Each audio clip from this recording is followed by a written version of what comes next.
desert of the real.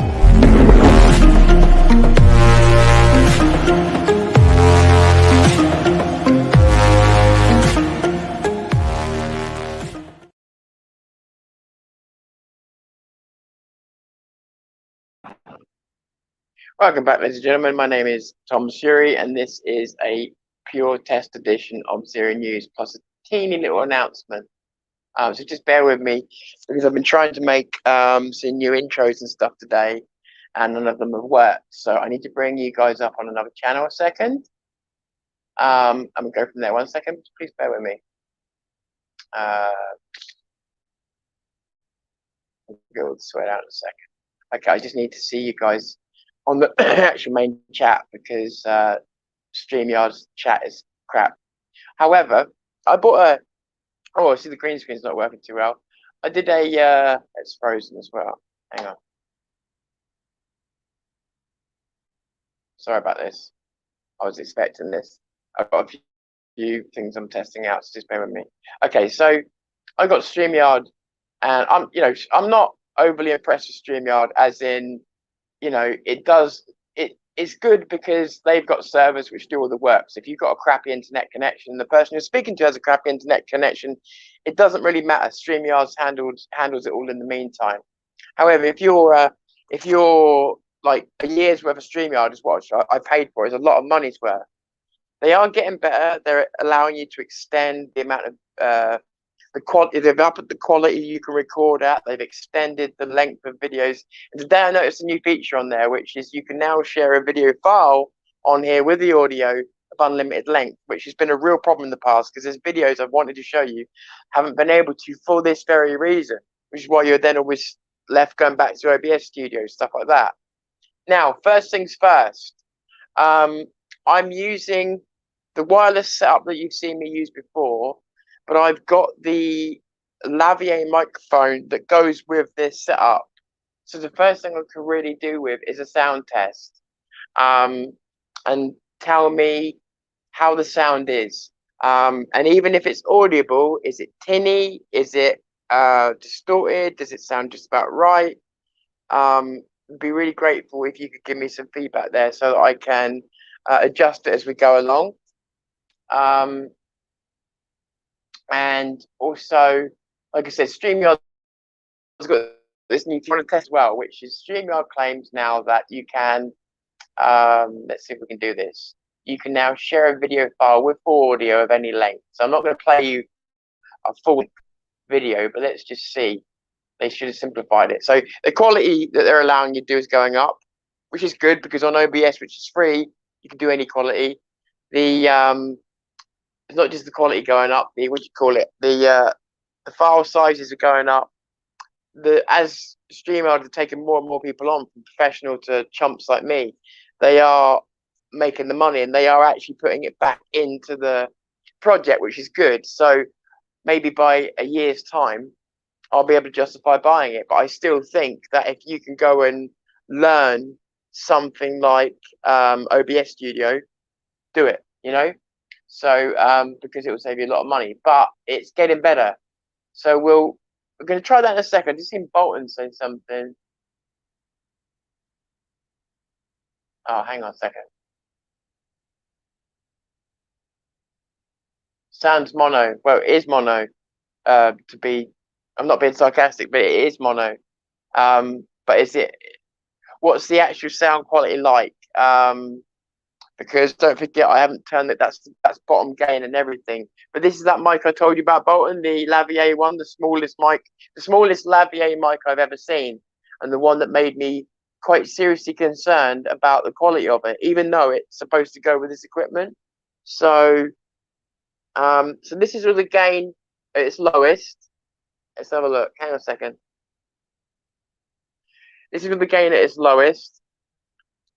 This is with gain up by 1, 1, 2, 3, 4, 5. This is gain up. Hang on, gain up 1, 2, 3, 4, 5. Actually, I don't know if that is the right one. No, I fucked up. Right, try again. Right, gain 0. 1, 2, 3, 4, 5. Gain 1, 1, 2, 3, 4, 5. Gain 2. 1, 2, 3, 4, 5. It's not working. Hang on a minute. I need to reset.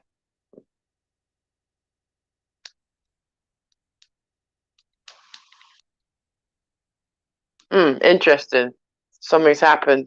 Bear with me. I'm so sorry about this, but I had a feeling we would need to play around, which is why we're here. Right, okay. Let's try again. Sorry, right. Start from now, please, guys. Right. So gain 0, 1, 2, 3, 4, 5. Right. Gain 1, 1, 2, 3, 4, 5. And gain 2, 1, 2, 3, 4, 5. And then gain 3, 1, 2, 3, 4, 5. So between 0 and 3, which was the best sounding gain? It's still on 3 at the moment. What do you reckon, guys? 1, okay. So let's go. Right, so it's gain 0. That's gain 1 there. That's with the Lavier. So how's that sound?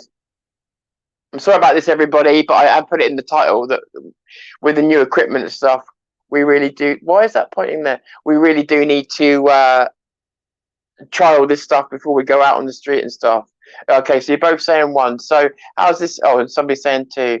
So how does this sound now? With we're on game 1 now on the Lavier. Just look at the comments coming through. I see the green screen is playing up as well, but that's probably the light. So somebody's saying gain 2 there. Okay, so it's around game 1, game 2 anyway. So the second thing is then, let's compare this to straight out built-in, because this microphone was not cheap. Fair enough, Bolton, fair enough. Mind you, by the way, you know, the reason I'm asking this is because this Lavier microphone is terrifyingly small.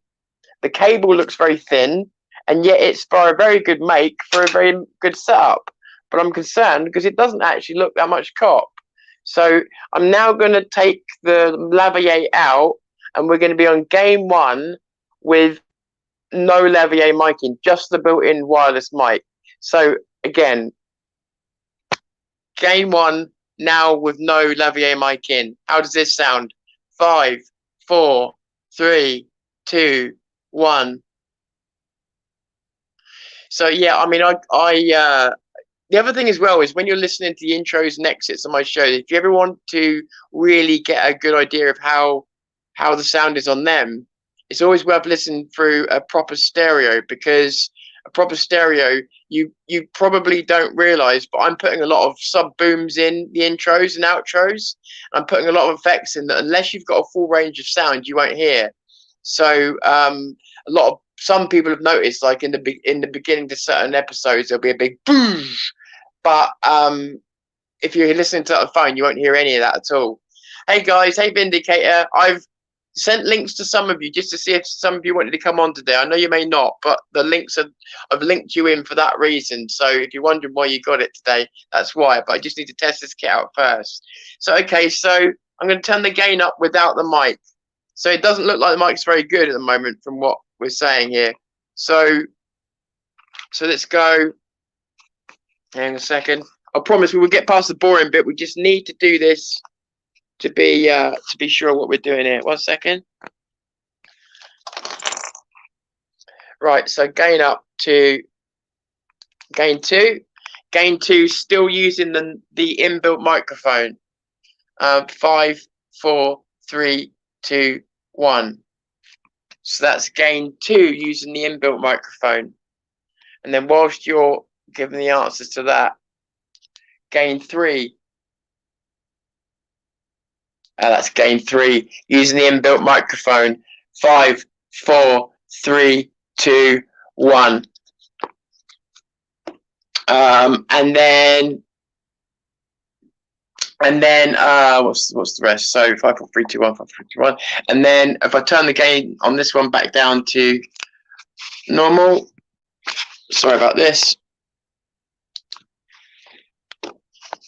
Right. So 5, 4, 3, 2, 1.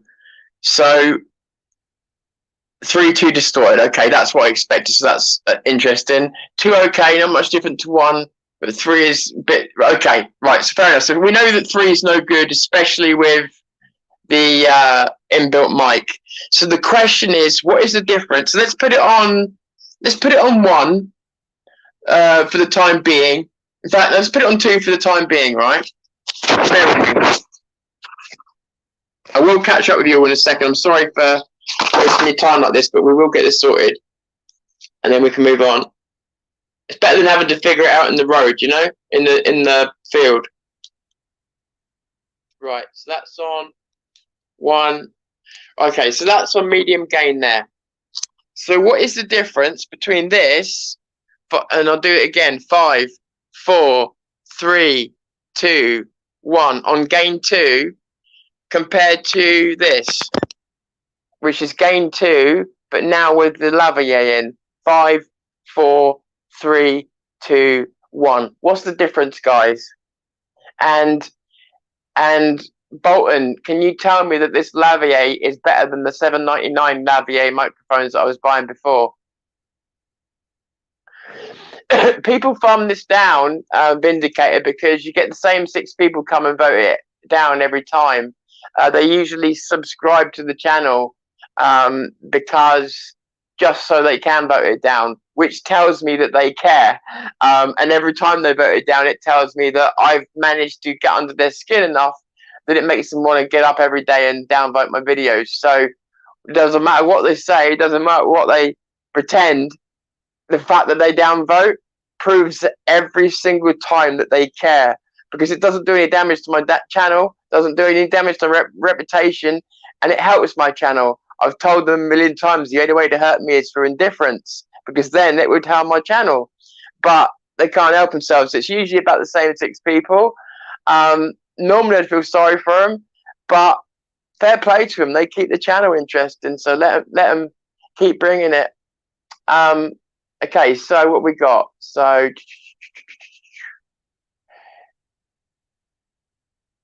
last is a bit fuller mid sound. Interesting. I can tell no difference between 2 and with the lavalier mic in, and I've put good headphones on. That's interesting. That's a bit shit, isn't it? The reason it's important is because this microphone, this lavalier microphone, right, that's what, Bolton, that's what so it's no better than the £7.49 one, Bolton, is it?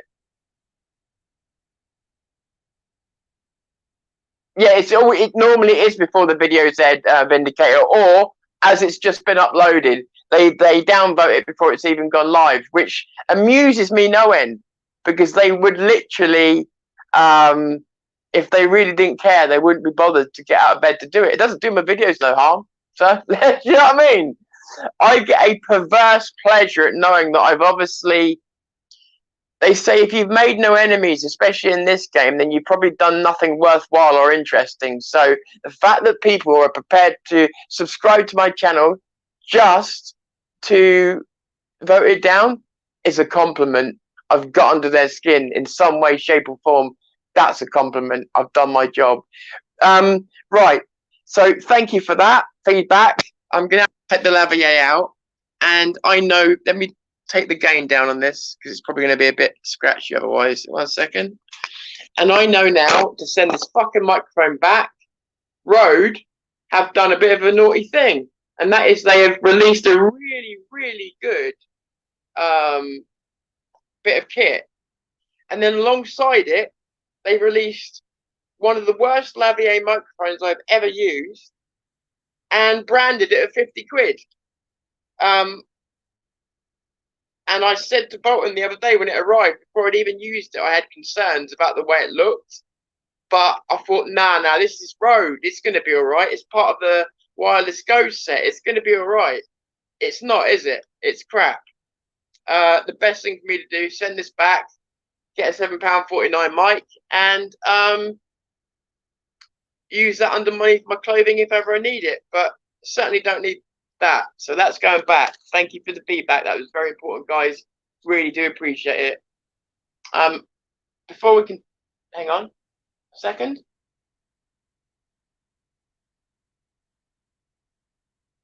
What the fuck was that?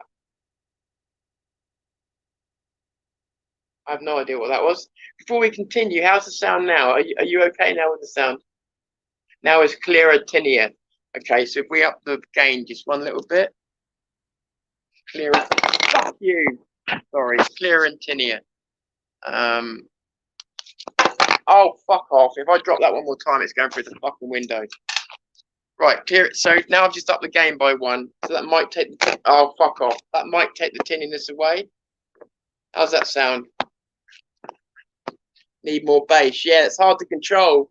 See, the thing is, what I've noticed is whether it's really, really cheap or whether it's just starts... Hang on, let me just show people what I'm talking to. Otherwise, they might think I'm...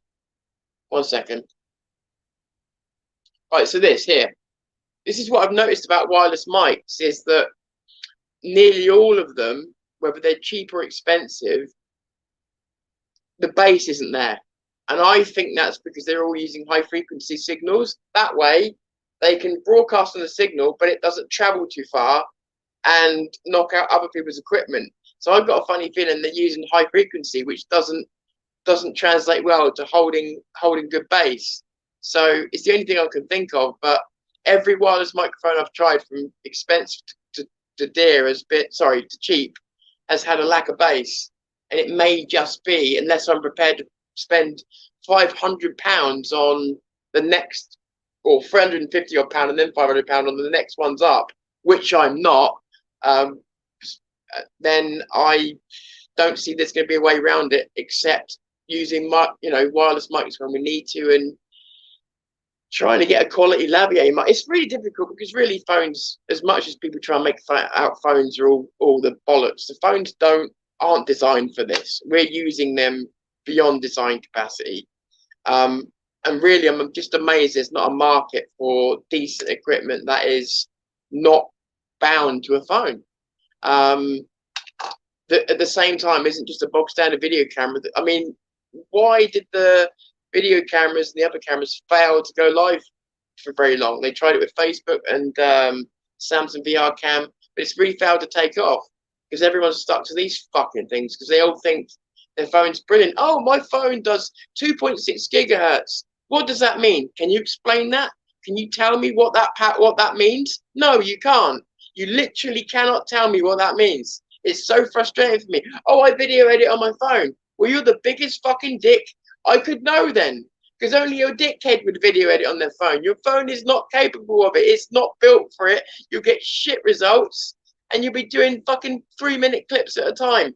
Fuck that. I haven't got patience for that shit. So, with that said, there's something else as well. We've been. Hang on a second. The wireless Go is here. It's here, Bolton. But the wireless Go, that lavalier was to go with the wireless Go. So the built-in mic, you would expect not to be very good. So you would need a lavalier mic to be able to do certain types of sound recording that this wouldn't be able to do. I expected that. If it had not come with that option, I would have been very, very worried. This microphone could be distorted. This microphone can do a lot wrong. Plus, also, to really use it effectively, you would always have a wired option. But the problem being is, hang on a second, I've lost you. The problem being is this is all supposed to go together, but that was on my chest, and but on the outside of my clothing, that should have been miles above the quality you're getting from this. The fact that it wasn't is absolutely fucking disgusting. Do you know what? I'm gonna just say this to all YouTubers out there. If you're looking at the wireless Go kit, it's really, really good. It's not currently compatible with the newest phones, like the newest Samsungs and that, until they come up with a port to allow you to put in jack plugs. But it's a really, really good kit. Do not buy what is called they don't even call it wireless Go, the lavalier, but they use the Go name for this microphone so it fits with the rest of the kit. would be better off buying a £7.49 microphone, or paying £20 and buying a microphone from another company, than buying this shit, which is from one of the best companies out there, Rode, who have deliberately invented a microphone for the sole purpose of ripping off their customers. This is no use. You couldn't even strangle someone with this. This is useful for nothing but ruining your recordings, or like I said, making 99% profit on a probably £1.99 microphone. So fuck you, Rode. You really made a big fucking mistake. And so we'll be going to competition to buy the Lavier mic, you fucks. That's a really bad way of cashing in on a good set of equipment. I mean, these things are brilliant. So to do that is a shitty thing to do to your customers. These weren't cheap, these weren't cheap at all. So I am in a Starship. I didn't want you to know, but it is about time I admit to you that I am captain of the USS Zero News. And I'm still looking for a first in command, but you can't trust this lot. Hi, Busker. Hi, Leona. Hi, Vindicator. Hi, everybody. Hi, Jeremy. Hi, everybody. Let me just also put an invite out there if any of you want to join me, because really I'm testing. I've got a couple of things to say. Then I couldn't give a bollocks. So I'm going to put a link out there. If anybody wants to join me, you are welcome to. If you're feeling too shy, you then. No, if you're feeling too shy, that's fine as well. But it's there if anybody wants to come and join me. So I wanted to, while you consider hiding from me at all costs, I will say to you something about the channel. And probably, I want to say this quickly because most of you just won't be interested, and for good reason. For good reason, nor would I be either. But I've been accused in the past of misusing money. Never have. Bolton can back me up on that more than. And the whole monetization thing with the channels, it got really depressing with people's attitude towards it. And then when you see other people out there ripping people off, everything else, I've been thinking about something for a little while. And I don't know that it's especially bright. I don't know that it's especially clever. But I do know that it will make it very clear where we stand at Zero News, right? So I think, and not because I need to clear my name, because my name's already fucking clear. Let's just be straight about something. But I think to prove a fucking point, to make my point in diarrhea, right, so that I can ram it down other people's throats, I think one really good thing would be to demonetize my channel for a minimum of 6 months, maybe just forever. Because if I do that, then there's no way round trying to say I'm in it for this or that or this or that, right? I'm in it for what I say it for. Now, obviously, that will hurt because the things that do come in help us get the stuff that we get. So, like I'm saying, maybe it won't be forever. Maybe I could remonetize down the line when people understand exactly why we are doing this. But I'm not exactly how to go through the process of the demonetization. What I do know is I can turn off things like super chats, and I can just not monetize videos. And I think, as from today, that's exactly what I'm going to do.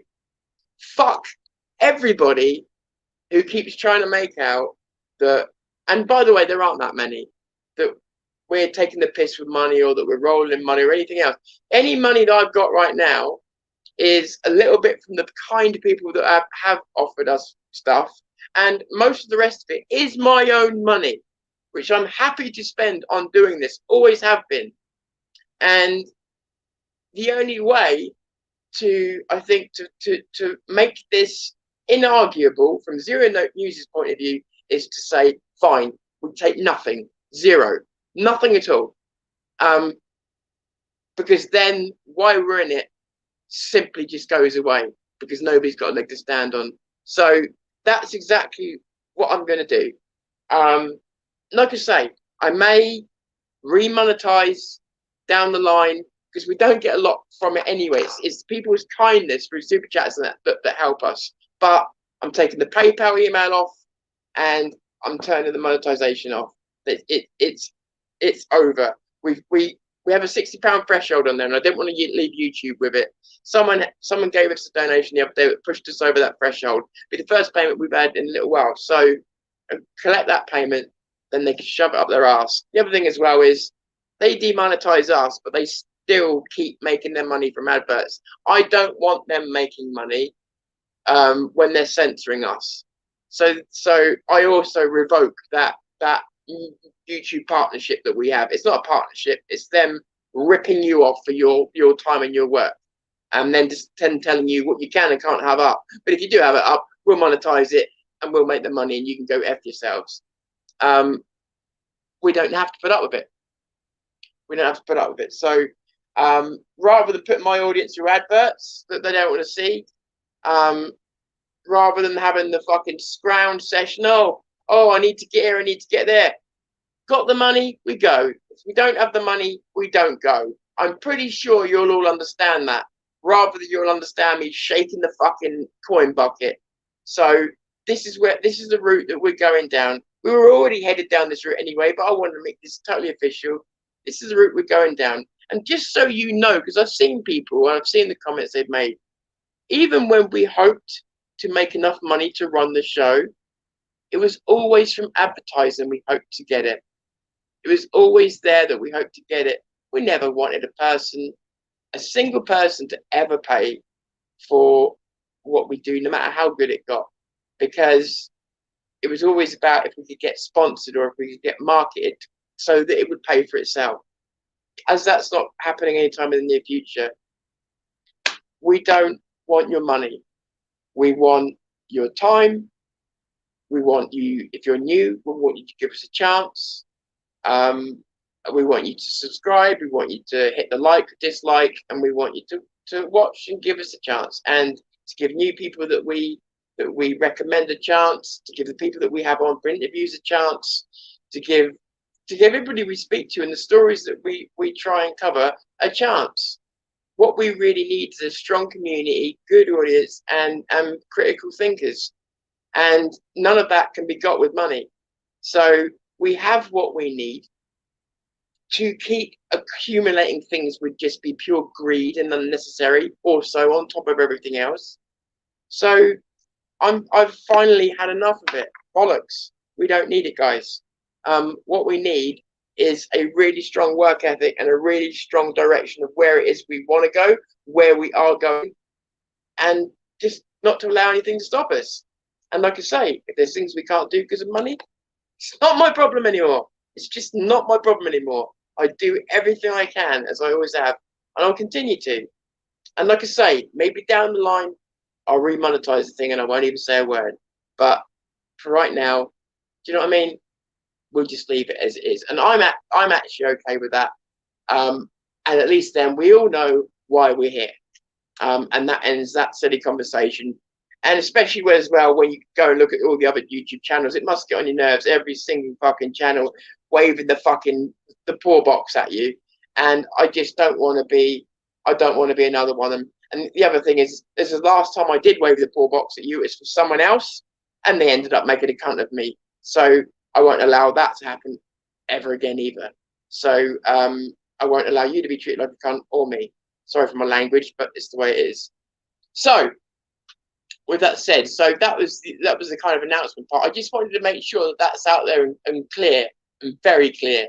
And the other thing is, and this is, look, to the people that have stuck with me and to the people that are new and that might be just enjoying some of the stuff we do, that is a majority of people that come on the channel and the majority of people that write to us, and you're good people, and I thank you. And I think we all at Zero News thank you for the support, even through the hard times, and nothing's going to take that gratitude away. So when I say what I'm about to say next, this is not aimed at the majority. This is aimed at a very small minority. But to that very small minority, I warned you before Christmas, if you kept putting me in the role of being the bad guy, that I would eventually turn heel. Well, the way it's going to work is this, and that is that all the people that have continued to come, continue to support, and continue to be who they are, and the new people that are trying us out and giving us a chance, they're not going to get treated any different from normal. But if you've come on here thinking that you've bought shares because you've helped us out, or that you're owed something, or that you think you can come on here bashing people that we care about, or Tommy, or I'm declaring open season on you. Because I'll tell you why.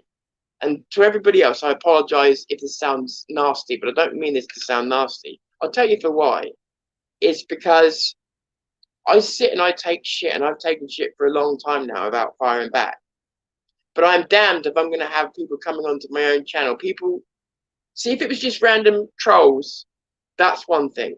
But when it's people that you've come to respect above others, when it's people that have got themselves into a place where you almost feel like you owe them something, and then they pull shit on you where it's like, well, you shouldn't be having this on your show. Guilt trip, guilt trip. Fuck you. And anybody that gets involved in that kind of thing. We are about freedom of speech, and yet some of the people that have helped grow this channel think that it's now okay to step in and start interfering with the freedom of speech, interfering what it is we stand up for. We've had this kind of thing before, but just the sense of entitlement was quite shocking. Not having it. And what I will say is this: I'm not going to ask the mods to block people that do that. What I'm saying is this: I will embarrass and shame you. And again, this 99.9% of people this does not apply to. I'm saying this once and once only because I don't want to bore my normal audience with it. I will shame you. I will embarrass you. I will do it easily because I know why half of you do what you do. I know why you act the way that you act, and it's all because of how fucked up you are, and I am onto it in a second, and I will send you away embarrassed, ashamed, and feeling like a cunt. So it's up to you how, and again, to that very small group of people, it's up to you how you want to deal with things going forward. But I fully intend to pay people the respect that they deserve. But the moment that respect isn't paid back, if I feel like it, I'm going to start using you as a dartboard, and I'll make everybody else on the channel laugh at you. And I warned that this would happen, and I've been ignored, so that's fine with me. And again, everybody else, you all know how to take me. You've all been, you know how to take me humor-wise. You know how to take me when I'm being serious. I've never come out and said anything like this before, because I'm just not that type of person. But that's the problem. People mistake friendliness with weakness. They mistake kindness with weakness. Well, just going to remind a few people that if that little few want me to become a complete cunt, I'll accommodate. But I'll accommodate just them. Everybody else who is backing me, supporting me, or at least critically giving me critique and criticism as opposed to just, you know, all the other bullshit. Everybody like that will still get my 100% support. I want to be challenged. I want to be critiqued. I need you guys to help me be better. I need you guys to help me be a better cameraman. I need you guys to help me be a better pod show, you know, creator. I need you guys to help me be a better creator. But the people that just want to bring poison and everything else in, I need you guys to take out all of my anger and rage on, and that's exactly what's going to happen. And I will belittle you, and I will shame you, because that's exactly what I've realised that you've been trying to come on and do to me, under the guise as friends. And it's and again, I think you can all understand, if a troll comes on your channel, it's just a troll. You expect it on YouTube, right? You expect it on Facebook. You expect it on Twitter. Wherever you go, there's assholes everywhere. So if you come on to YouTube expecting not to get criticised, you made a stupid mistake, yeah? That's on you. But when it's people under the guise of friends, and then they come and they do the same thing, that sucks.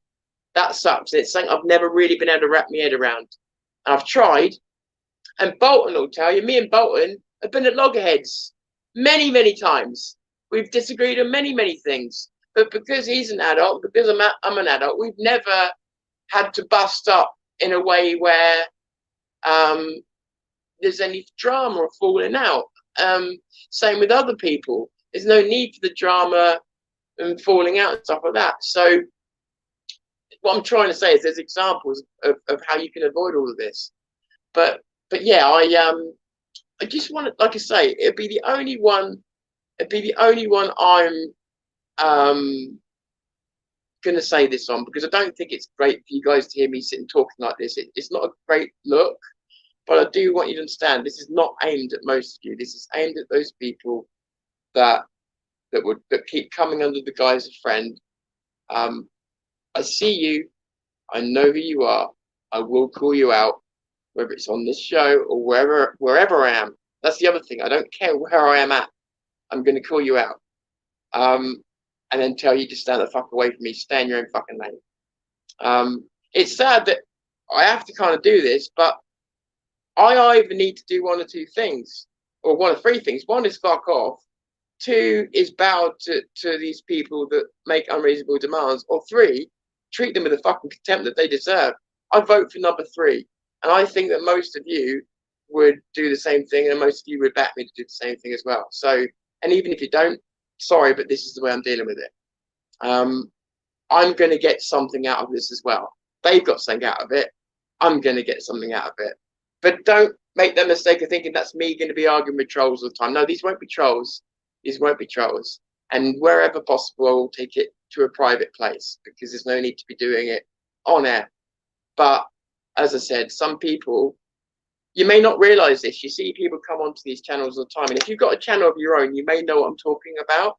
You get a lot of people flap their guns in the chat. You get a lot of people on the comment section afterwards. They'll criticize, they'll say that. And criticism, again, good. I want that. But as in just being dicks, yeah? All that stuff that comes out of their mouths, all the vile crap, when you offer them just an email address, just my personal email address, here it is, or here's my number. Do you know how many people in 2 years have contacted me to tell me they got an issue with what I'm saying, and to tell me, you know, what's what? Do you know how many people? One person has had the guts to step up. I've seen Steve's come on. I'll let you on in just a sec, Steve. Just bear with me. One person has stood up, and that's it, and written to me. Everybody else has got all that when they're in front of everybody else, and they've got a little audience. The moment you take the audience away, they've got nothing to say. Why do you think that is? And that's important to note. I'm going to put a link back in here as well. If anybody else wants to join in, please do. As I said, it was a microphone test and that, so I had nothing planned. Please feel free to join if you want to join in.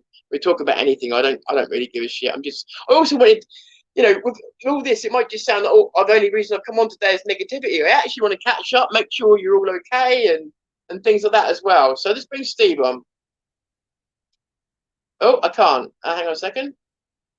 Steve, you need to connect your cam, mate. It seems to think you haven't got a cam connected, and there's nothing I can do to. Hang on. Yeah, I can't help you from this end. You're authenticated, but you are. It seems to think you haven't got your cam and your mic in, mate.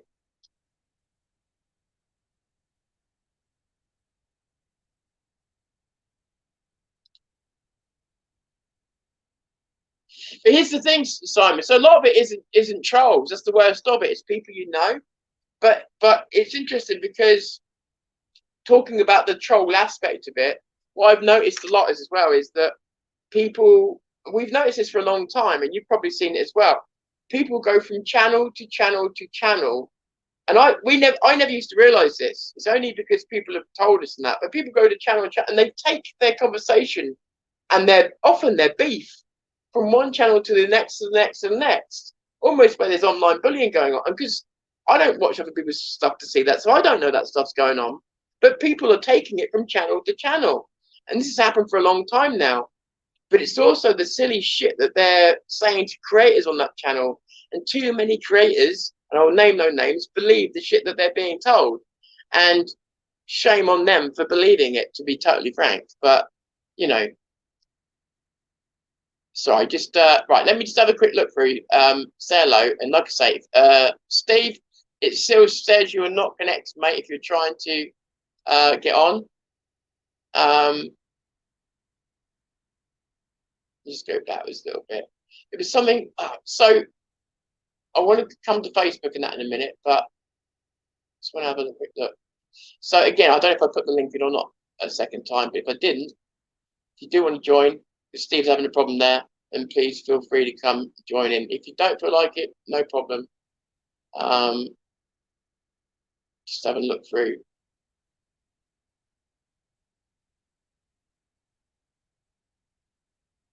We've got 2 channels running at once. Yeah, so the other channel, the owner, is the, I could do as many as I wanted, but the other channel is the parachute channel. So that if, I don't want to say too much at the moment, but that's the one you need to go to if this one disappears. Oh yeah, we needed to something out, didn't we? It said that we can now share an unlimited time video. So let me just try that as well before I forget. Because if that's right, then that's just increased the abilities of StreamYard no end. I wonder if this does run on an OBS base. Right, so let's pick one of Tommy's. Let's pick one of Tommy's. And then let's see. Oh, I see Vindicator's coming on. We'll bring him on in just a sec. That's 5:10. I can't hear any sound. Can you guys? 29 kilometres in 5 days. Not bad. That didn't give me an option I to have share been busy sound. recently with work. I've got I bet you're not getting no sound, are you? Couple of weeks. Going to expose the biggest lie the media pumped in the last few years. Right, let me stop this. Oh, there was sound. Oh, it's working then. Oh, brilliant. So you now can go to an MP4 file and you can, without even having to include the sound option the way you used to have to before, you can play an unlimited length MP4 file straight from StreamYards. That's actually a really good, useful thing to have. And I shouldn't need to go into why. Right, let's bring Vindicator on. Vindicator, my man. Hello, can you hear me? How you doing? Great, thank I just realised I'm not able to hear you. 1 second. 1 second. Okay, I'm gonna disable the mics for a minute. They weren't set up for this. For two-way. Can you hear me, bud? Vindicator? It's a bit muffled, but yeah, I can hear you. There you go. There you go. I can hear you now. Right. And sorry, you can hear me okay, yeah? Yeah, that's fine now, yeah. Yeah, sorry, I just I forgot that I've got one way with these mics. It doesn't give you a like a 3-port thing. How you doing? I'm doing better, as you know, as we were talking in private.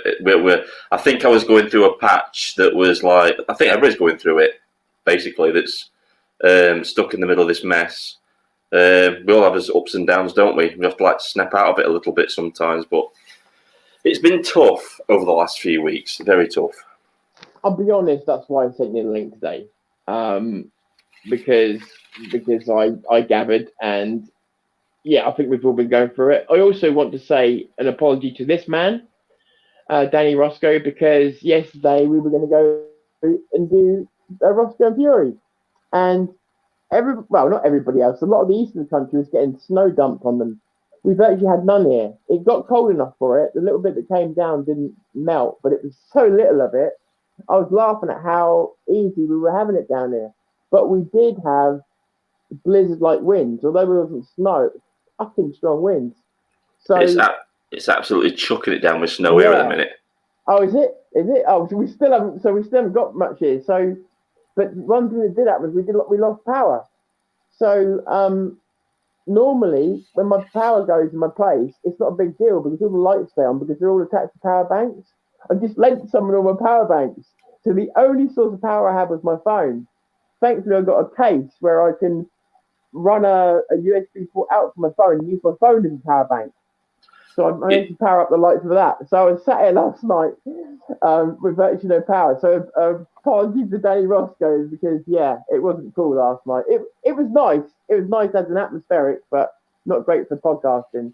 So how you feeling now? You feeling a bit better?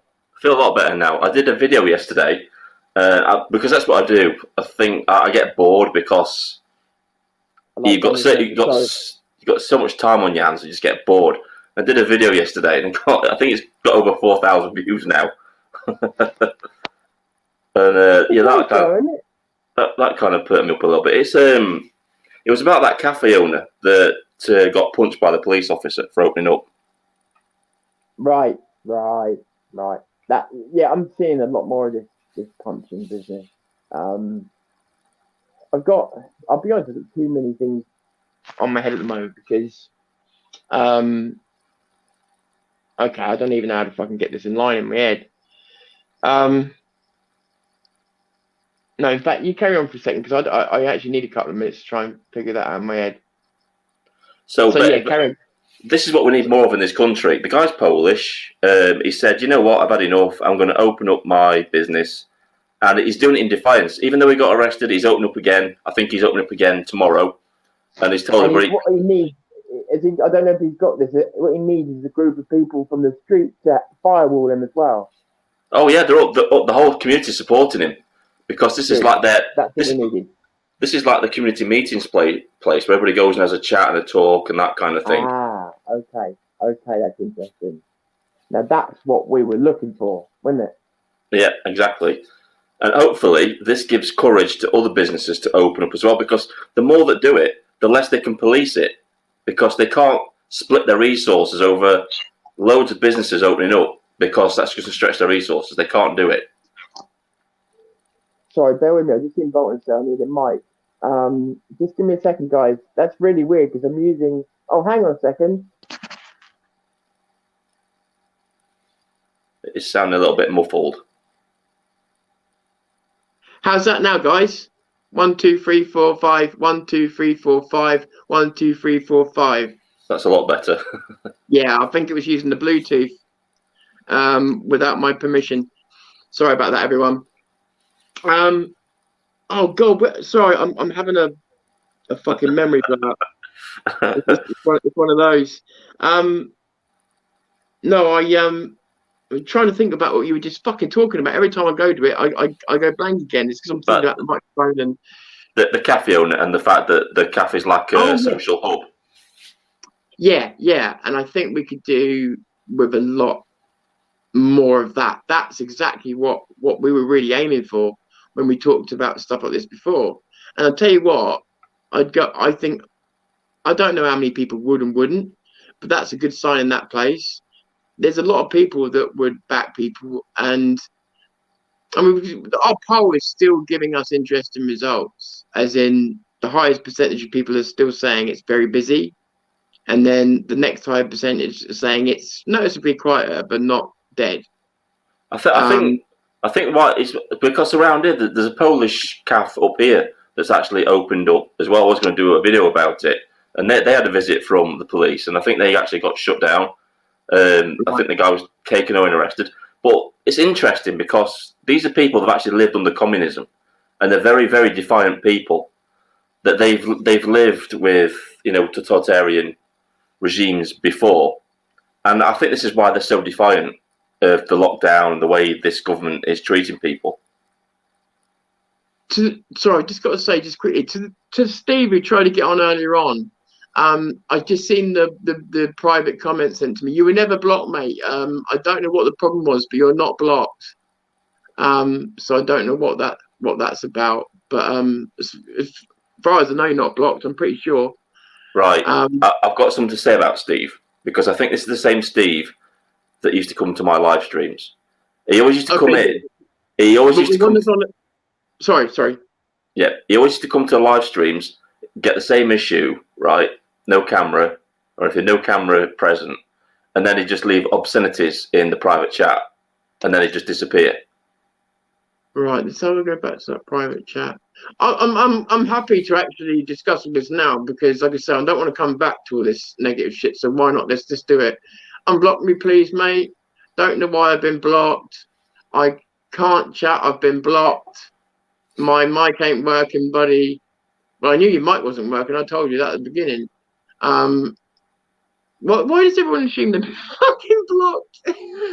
Yeah, me and Busker had this guy in our live streams. He used to come on all the time when me and Busker were doing live streams, and he'll turn up, and then he'll say I'm coming in, and then he'll just say, "Oh, I'm blocked," or "I haven't got a camera," or "My microphone isn't working." But he hasn't told me he hasn't even told me what his name is on YouTube to unblock him. So, well, if you click his name while he's still in the actual thing, it'll show you his name on YouTube because he didn't realise.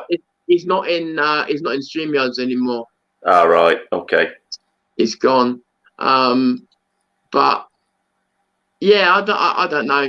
I find with a lot of people, they just, I'm not saying this is his case, but I find with a lot of people, they just don't know how to use their own equipment. And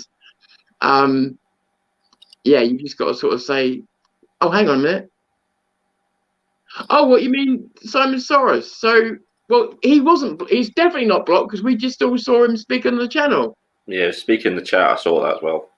Yeah, so look, Simon, there you are, look. So you're definitely not blocked. So I don't know what the score is there. I'm sure it's just a misunderstanding. So anyway, oh, it's not Simon, sorry. I think what it is, we've been in the same circles where we've probably pissed off the same sort of people, and so we're gonna get these people cropping up in our live streams. Could be, but the other thing as well is honestly, and I don't. It sounds a bit rude, but a lot of people really are not. Yes, it's not Simon. Sorry, Simon. There's a lot of people that really are not tech savvy, and when things go wrong, they tend to blame the other end because it's easier. Yeah. And I understand that. I do understand that because I've dealt with fixing people's computers for a lifetime now, so I understand how people feel like that. They feel like, oh, bloody thing, it's it's got to be the other end because I've tried everything, and then they realise that the mic's on mute, don't they, Vindicator? Yeah. You out on that one, buddy. Yeah. Can't figure out why you can't hear me. And then it's like, oh yeah, that's me. I've turned the sound off. Yeah, but generally though, I've had this guy in my live streams quite a few times, and I can kind of think, yeah, once or twice, yeah, you probably don't know how to. But when you keep coming in and saying that, it's like, yeah. No, it's why I kind of wanted. I mean, I did want to test that mic because I had a feeling I was being ripped off with that mic, and I was, and I'm really angry at that company because they're a good. Hang on a minute, we've got someone else trying to come in, have we? No, we haven't. Oh, that's weird. Let me just remove this a second, so I'm not. Right. Sorry. I forgot what I was talking about again. Trying to concentrate on too many fucking things, mate. Oh no, just that microphone. That I was a bit pissed off about that, but also I did want to get this out of the way with the business with. So I thought, well, I'm doing a microphone test. I do want to get this business out of the way with like I say, trolls are trolls, yeah, and they always will be trolls, and they're easy to deal with. But the ones I find harder to deal with are the ones that come under the flag of friendship. They may be with you a year, they may be with you longer, and then maybe they just don't like your show anymore. Fine. Maybe they want to move on. Fine. But rather than do any of those things, they feel the need to suddenly, out of nowhere, denigrate you and stuff, and have a chip away and see how far they'll push your patience on the idea. Sorry, go on. What I used to do on my old channel, when I got people coming to the comments and they'd like be bad mouthing me, or they'd be calling me an idiot and all that kind of stuff. Says, right, fair enough. I was calm when they says, right, I'll do a live stream now. You come into the live stream with me and we'll discuss it calmly about why you think I'm wrong. They won't. They don't. And then once they do, once they do that though, and they say, "Oh, I can't come in," I block them then, because it's like, I gave you the opportunity. You're not going to keep bad mouthing. You're not going to keep bad mouthing me in the comments. So bye bye now. You've had your opportunity. You wasted it. I absolutely agree with you. I mean, that's what I said earlier on. Is that one person ever has sent me an email to back up the criticism that they've given me on channel? One person in 2 years of being on YouTube. So that tells me that they're only really happy to do it when there's an audience for them. And it's like really sad, because it's a form of jealousy, and it's like, just set up your own channel. Well, Sorry. They just want to hide behind the anonymity of the internet. That's what they want to do, and think they can have the cake and eat it. It's like they want to disrupt or get the 15 minutes of fame or whatever it is, but it's like you can have more than 15 minutes of fame if that's what you see it as, if you just set up your own channel. Exactly. You know like, people have said to me, and I encourage them to as well. And people said to me in the past, "Oh, all right for you, your platform." Well, my platform didn't magic itself into existence. No. It's still a small platform. It's still under threat every day. But guess what? Zero News, all of us, we work to make it work. And so, sorry. And some people actually begrudge you having a platform. It's like, absolutely. I started off with nothing, with 0 subscribers. I made videos. I put effort into my channel, just like you said, to build it up. I wasn't given it. It wasn't like somebody handed me a channel and says, "Here you go." You took it. You took it. Yeah. You don't get given anything. You take it. Well, unless you're certain people, then you get given everything for free. But what I mean is, most of us, we pay our dues, and to get to that 1,000, the hardest part. And you pay your dues to get there. You learn a lot on the way. And I just have an issue with this. It is a kind of jealousy in some cases, and it's like, but you've got just the same opportunity as me. In fact, probably better so, because a lot of people are either better educated, or they might be more, I don't know, they might be more sound with history or whatever else. They've got just the same opportunity as me, better in some cases. I think some people sometimes think you just magic videos out of nowhere. They don't realise that sometimes it can take you all day to edit a video. And do research. It can take you a week sometimes to do. Some people used to say to me, "All you got to do is point the camera in direction and shoot." And it's like, no. Well, if that's the case, why can't I get anybody to speak more than 3 minutes on camera without them blanking out? If it was that easy. And the thing with what you're saying is like, you get get these people that are, I mean, I don't mind people being vocal in the chat, by the way. I kind of enjoy it. It's more the sort of people come along with. I think a lot of people take out their day on the internet. I've been talking to a lot of people about this recently, and a lot of them have admitted to me that they take out their negativity on the internet. I'm like, that's interesting. So you're actually admitting to that. These are grown adults. These are people older than me. And I find that fascinating. But I do think like your idea is good. Right, you offer people a chance to come say what they want to say. If they don't do it, you block them. I actually think that's a good way of doing it. And with me, it's just a simple case of I see through all the silly laughy emojis when someone's on there. If you're here and you do not like me or the show, but you're still here, you care. It's that simple. And you can put as many laughy emojis, you can put as many LOLs on there, you can do whatever you want, but the fact that you won't leave has told me I've done my job, because I've got under your skin. And my job is to get under your skin in either a positive way or a negative way. But that's my job. The day that you don't want to press like or dislike, the day that you can't even bother to watch the video because you don't care what's in it, I've told people, laid this blueprint out. That's how to hurt me. I tell you what I used to love. And it's brilliant. It's activity. I tell you what I used to really love on YouTube is when you used to get the video responses posted to your video. And you get people just making like ponage videos of you. And that was a great back and forth, because then you think, right, it's my turn to get back at you now and point out where your arguments are flawed. And then they come back at you with something else. That was a great debate. I used to love that. That was awesome. because you would take the piss out of each other and nobody gave a shit. It was like the Wild West. If you couldn't hack it, then you didn't stay on the internet. It was simple as that.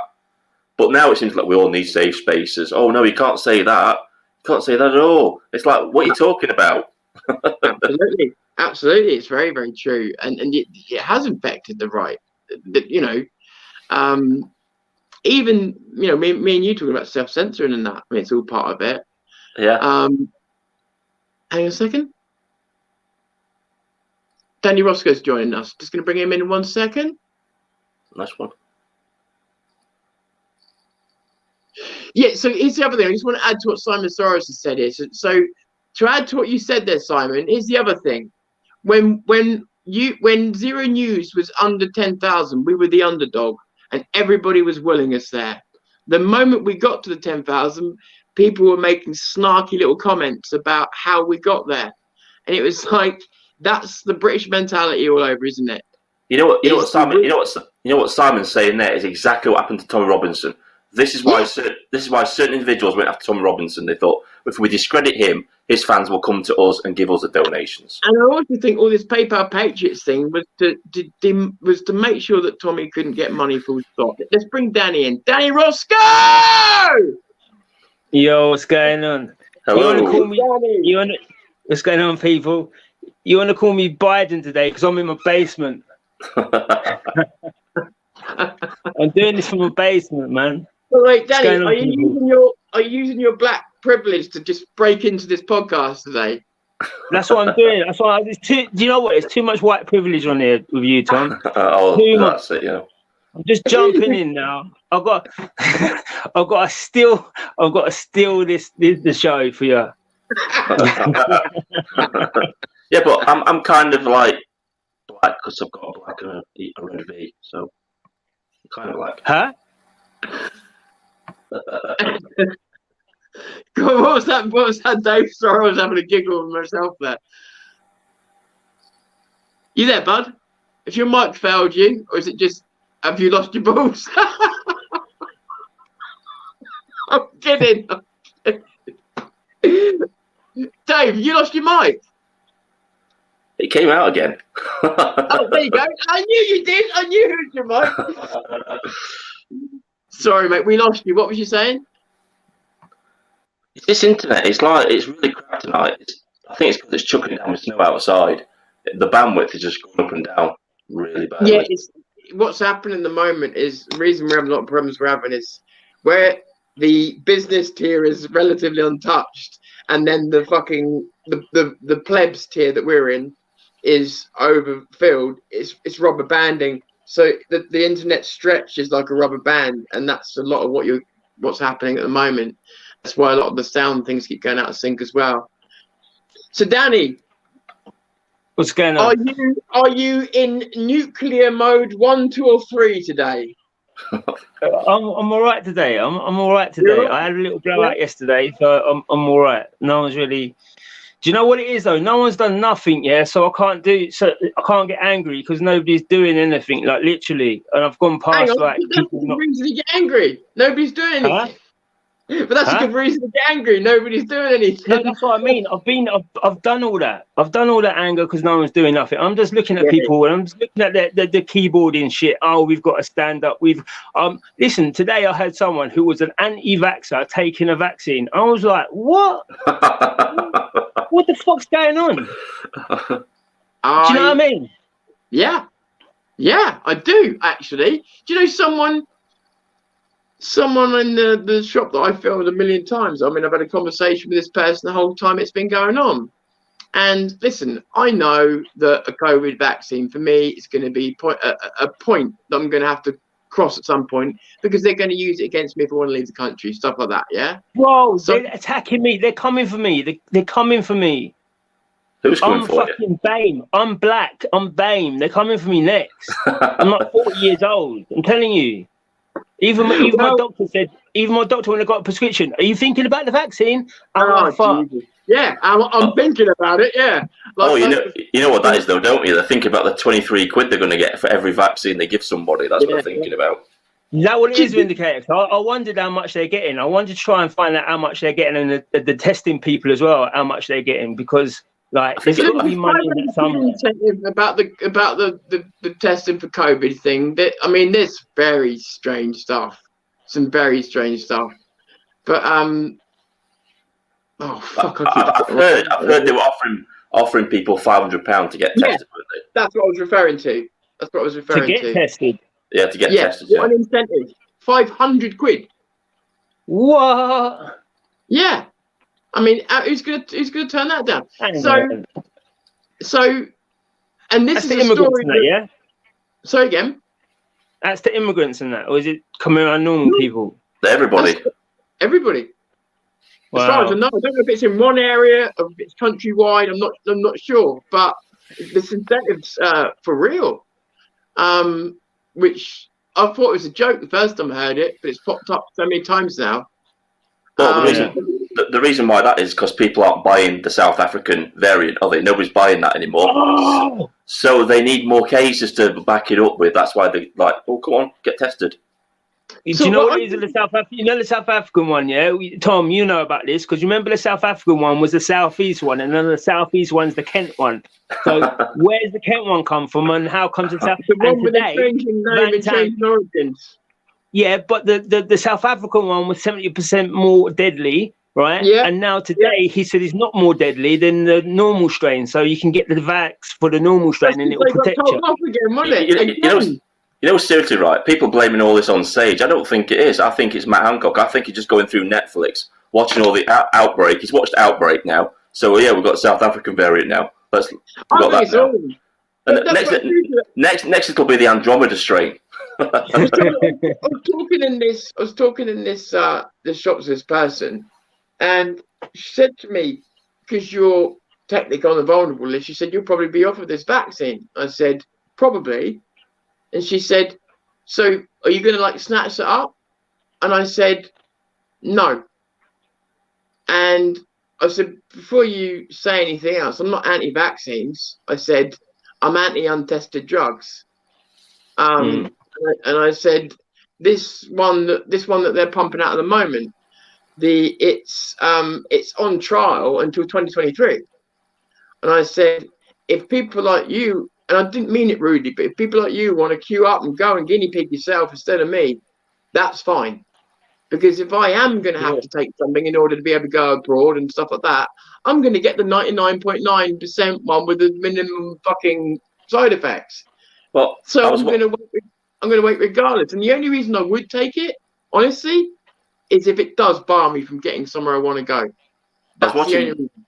I was watching David Davis in Parliament, and he's actually pushing vitamin D.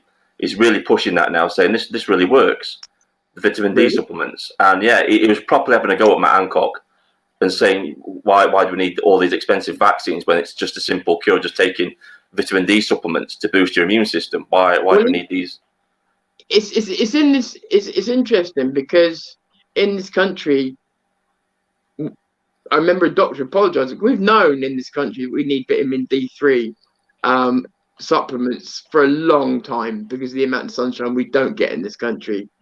But they've started as a matter of fact now, especially if you can't get out so much. But even with some people that do, giving you vitamin D3 supplements just standard from your doctors now, because they know how serious not having that is. I mean, not only could it cause a brittle bone to and everything else, it's actually one of the surefire ways to find depression as well. Another thing as well. My friend, he had depression, and obviously that's linked to lack of vitamin D and sunlight. So what the doctor did was says change all your light bulbs in the house for these special light bulbs, and he says switch them on in the winter. And you know what? His mood has leveled off. And I'm thinking about doing the same thing because I think I could be affected by it. I think I might have a vitamin D deficiency or whatever. You go to your doctors right now and get something called calciferol, which is vitamin D3, and they will have no problem giving it to you because they should already be. Especially with the current lockdown and everything else, they'll have no problem giving it to you, mate. Seriously, you should be able to get that, no problem. I don't deny there's a beer virus out there, but I just think it's just like another variant of the flu. It's not dangerous. It's only dangerous to people that are vulnerable. The latest claim now, I mean, we were all joking about it. We were joking about it sarcastically. And I'm looking to see if this has definitely actually happened. So at the moment, unless one of you can confirm, it's still a rumor to me. But I'd heard that somebody official in government had said we've eliminated the flu. Well, it's Yeah. obvious what. It's two weeks ago. 2 weeks ago, the government put out their their E. coli and all that kind of shit report. You know the what's it called? I've got it. I'll send it to you. But there was 0 influenza deaths on the 24th of January, the weekend in that. There was 0 influenza deaths. And we know why. The thing is, people aren't questioning. It's like the flu has got thousands of variants to it. How did the flu and all its variants just suddenly disappear overnight? Exactly. And they don't realise what goes on a death certificate, because when you go on a death certificate, you've got to look through the patient's details, and you've got to put down it could be that, that's linked to that, but it takes a while to do it. So now they just say, did he have a cold? Yeah, it was a bit hot as well. Right, COVID. And that's it. There's the one thing on a death certificate. So that's what people need to look at, is when people say they died with whatever it is, look at a death certificate. If it only says COVID and you know they've got other underlying diseases or any problems, then you need to question it. Well, this was the whole controversy over them saying everything over 28 days, everything up to 28 days, and the positive test is classed as a beer virus death. That's increased to 60 days. Look at where I've gone out. At the moment where I've gone out, okay, I still need to do obviously more, and Southampton's next target. But when I've gone out, one of the people that I met, now he was blatantly open-minded, and he didn't have answers. He wasn't making claims, but what he did say was that he lost his aunt and uncle. I think they were in a retirement home, whatever. And they, a week before they died, were tested for COVID. I shouldn't keep saying it on this chat. Anyway, and the results were negative. They died a week later, and it was on their death certificate as the global bastard. So, see, when I see scientists on the internet showing you how flawed the PCR test actually is, and they're testing Coke and it's testing positive, and they're testing cat fur and it's testing positive, it's like, yeah, this isn't a good test, is it? And they've been called out on it. They've been called out on it now, because the World Health Organization has said that anything that's tested over 35 cycles is useless, and the NHS is testing at 45 cycles. I'll tell Well, you. Someone said they got to drop the cycles down. Someone official said they need to drop it down. They've already confirmed it. It was the World Health Organization themselves said you've got to stick to the actual instructions of the test. You can't go above, I think it was 25 on the PCR test when you're testing people. There is a channel I wanted to mention to people, by the way, and I want to mention it because of a couple of reasons. So I think it's called, let me just double check. I think it's called Dark Horse Productions, but I'll double check.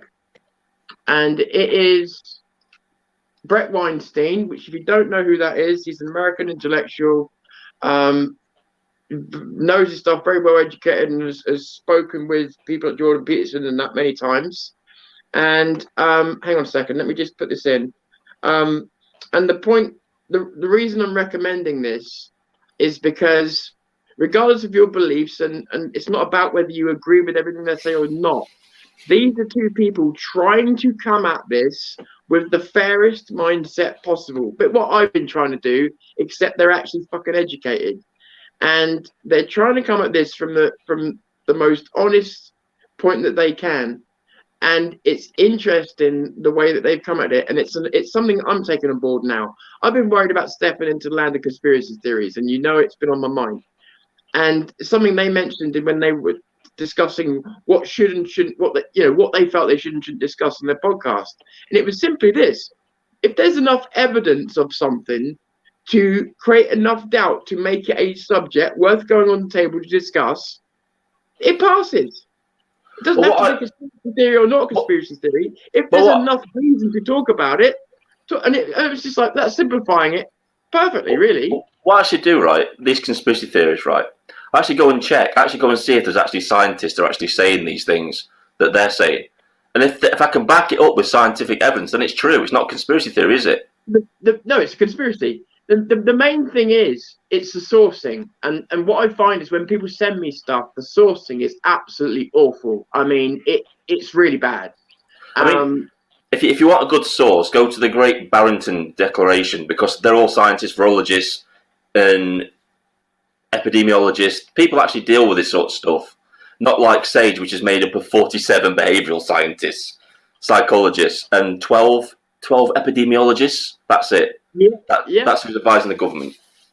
Well, that's perfect group of people in terms of population control. Exactly. Right, let me just share this with you guys. So, and again, I mean, this might not be everybody's cup of tea because it may be a little bit too sensible, but it's somebody who's got the respect of people in terms of intelligence, and it can't hurt to give some people who are trying to come at this honestly a chance. Let me just see. So it's this one. So that's Brett Weinstein. For anybody who doesn't know him, again, you can hold him in the same sort of light as Jordan Peterson, Sam Harris, those kinds of people. And he's been on there with this woman, and I forget what her name is, but she knows the stuff as well. And I mean, you can see what they've been talking about on their channel here. Hopefully, you can see that anyway. And they're not getting videos taken down. And admittedly, for him, there's some videos where he's not getting a lot of views, which is strange. But point being is, the reason I think that they are getting, I haven't subscribed to that, the reason I think they are getting away with talking about it is because they're being so factually based that YT might have a problem on their hands. Do you know what I mean? Getting sued, yeah. Yeah, because Crowder really wasn't joking. He's gone after Zuckerberg big time. Wait, he's going to do him, man. He's going to do him. Fucking, he's got a lot of shit on them, you know. He has a lot of, do you know what I mean? He ain't fucking about. He ain't fucking. I see that the other day, and I was like, boom. He went to every YouTube meeting. He's tried to work with YouTube, and so this business with Facebook, he's aiming the gun at everyone. He may have chosen Facebook because they're the main offenders, but that gun is pointed at YouTube. It's pointed at all the big guns, because and they will all know whatever happens here is coming their way. And well, they know that. Go on. No, please. No, I was going to say they know their time. YouTube knows its time's up. Facebook knows its time up. That's why they're changing all their terms and conditions and whatnot, because they know the rise is on the popular side. Yeah, Well, the GB News is going to come out, so that's going to be the news source. Then someone's going to put up a media fucking platform. Then someone's going to build up for that. The right, Facebook, because we've had no voice. Big billionaires are coming in and saying, right, fuck it, we'll do it. We don't care. Was it back down twice? Look at Elon Musk? He just bought $1 billion worth of bitcoins. Well, look at this. Project Veritas has got them on the ropes as well. They're being hit from all directions now. I mean, they've got insider people inside the actual organisations themselves. And Twitter and Facebook are looking really red-faced at some of these conference calls they've been making with people. Oh, yeah. You can see their inner workings. You can see how woke they actually are. They believe this crap. Well, here's the other thing as well, is they've been caught now. They've been caught doing what I was suspicious of but couldn't prove, and that is it's just got to go to court. But they've been proven now that Facebook have been communicating with Twitter, have been communicating with Google, and they have been setting standards behind people's backs. They have been making agreements and certain other things, and to annihilate the competition.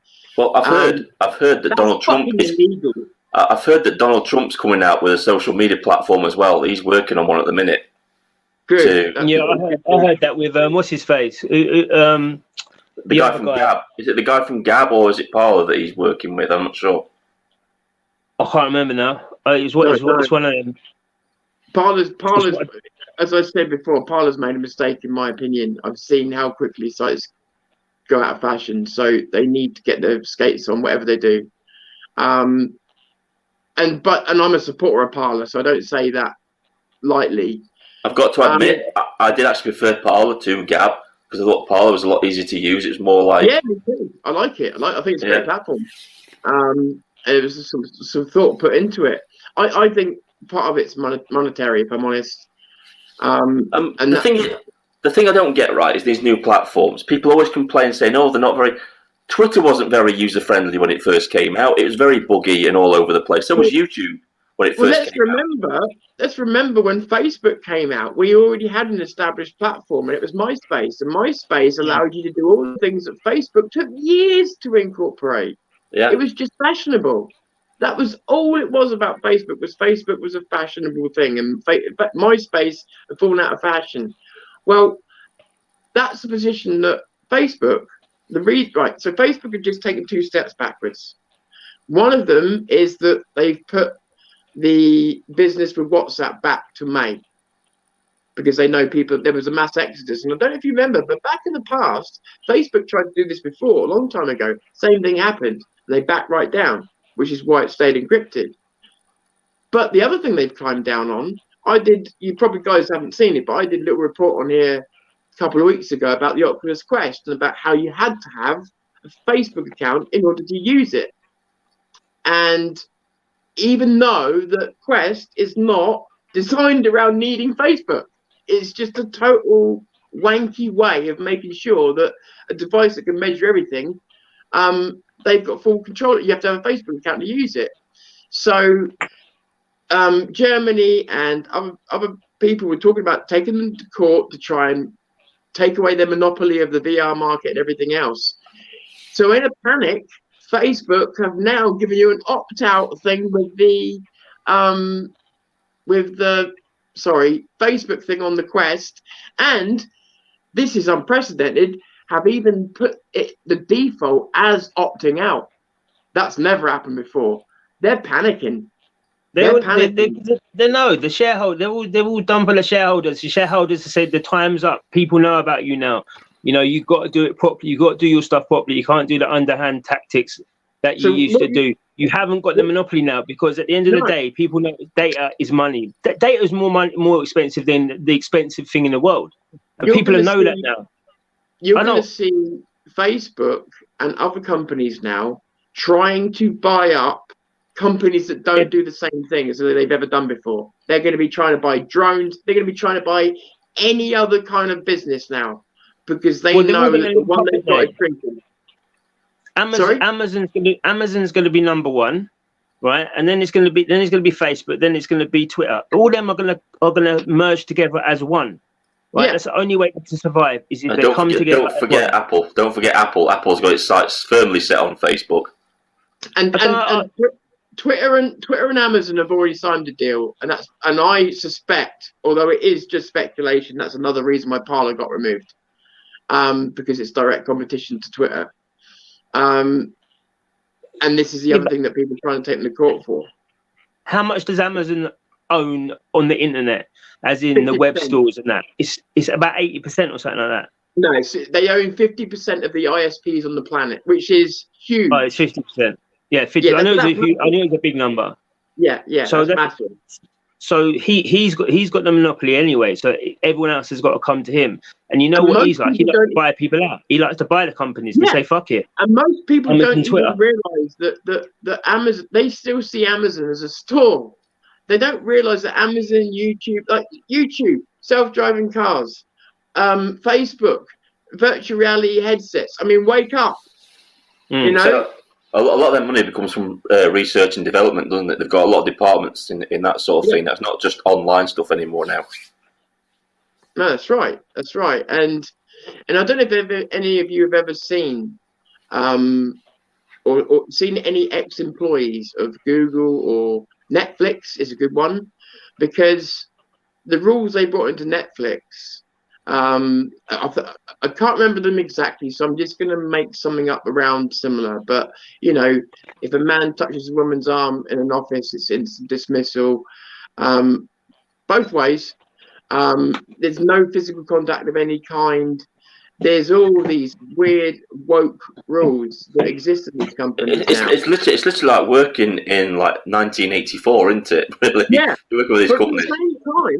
at the same time, they're okay creating a series called Cuties that they had no issue with at any stage during it. Oh wow, that was just disgusting. That was. So you got that, and then you got Twitter's refusal to take down child porn. I mean, it's not a good look when you're prepared to take down people for a political view, but you're not prepared to take down. Yeah, 90% of the stuff that Amazon, Netflix produce is just woke for the TV stuff. It's just woke as hell. BBC, oh god, I did a video about that. I have to re-upload it. I don't know if you watched it. Did you watch the BBC War of the Worlds? No. Oh god, don't waste your time with that. And Dracula, they did a version of Dracula as well, which was just right. shocking. Danny brought up the most important point, right? There's a reason why these Amazon Alexas don't cost you 300 quid. Oh, they want you to have one. They want everybody to have one in their home. Exactly. There is nothing more valuable to them than data mining, which is exactly why Facebook wanted the Oculus Quest tied to a Facebook account, for instance, because it's got sensors all over it. And there's nothing they want more than for us to own these devices. They've come out themselves openly and said, since they released things like the Alexa, they have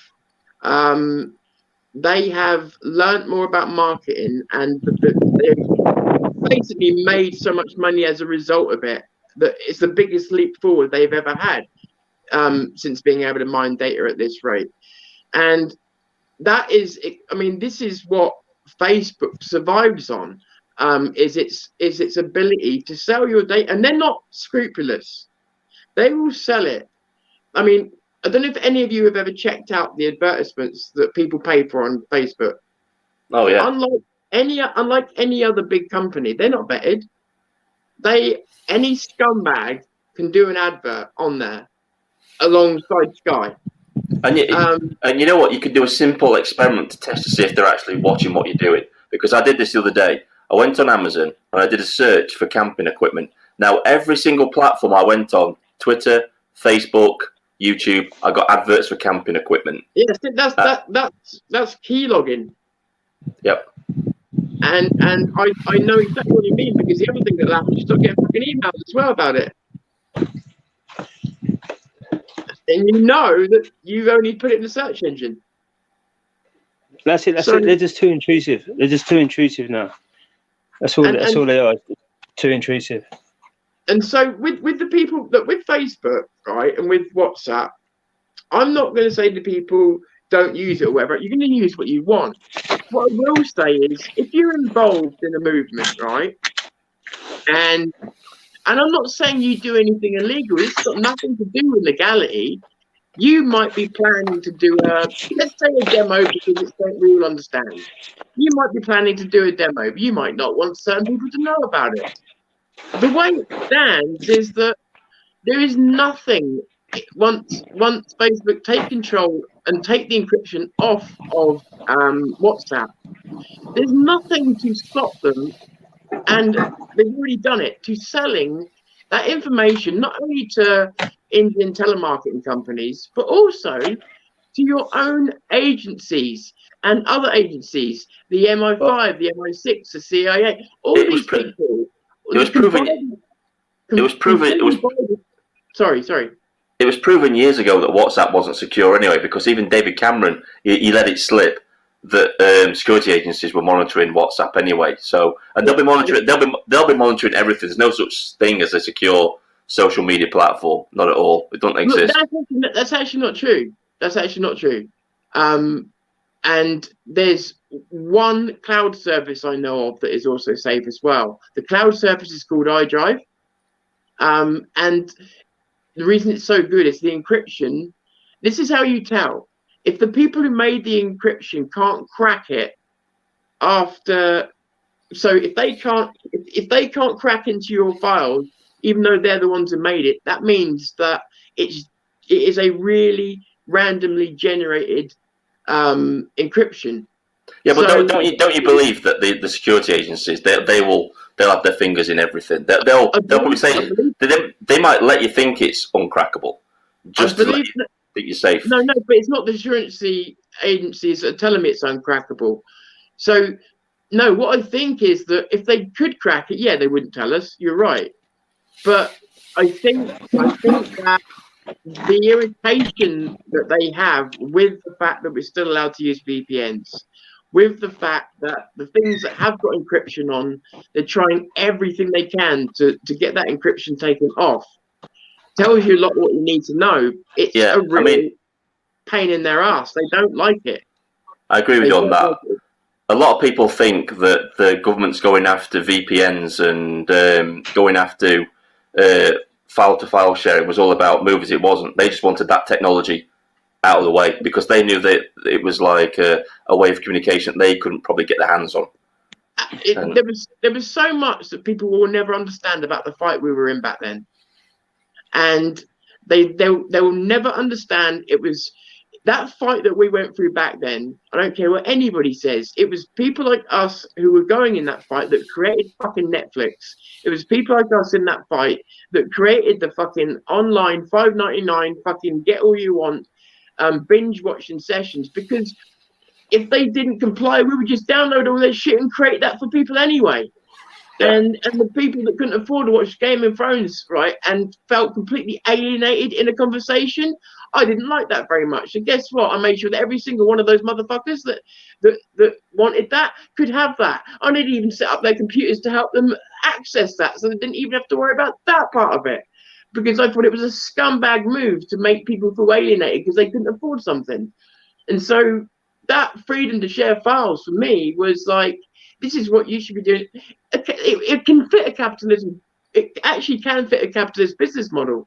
You got people who run podcasts on the internet who will give it free or for less money to the people that can't pay the full price. They still make it. They still make $1.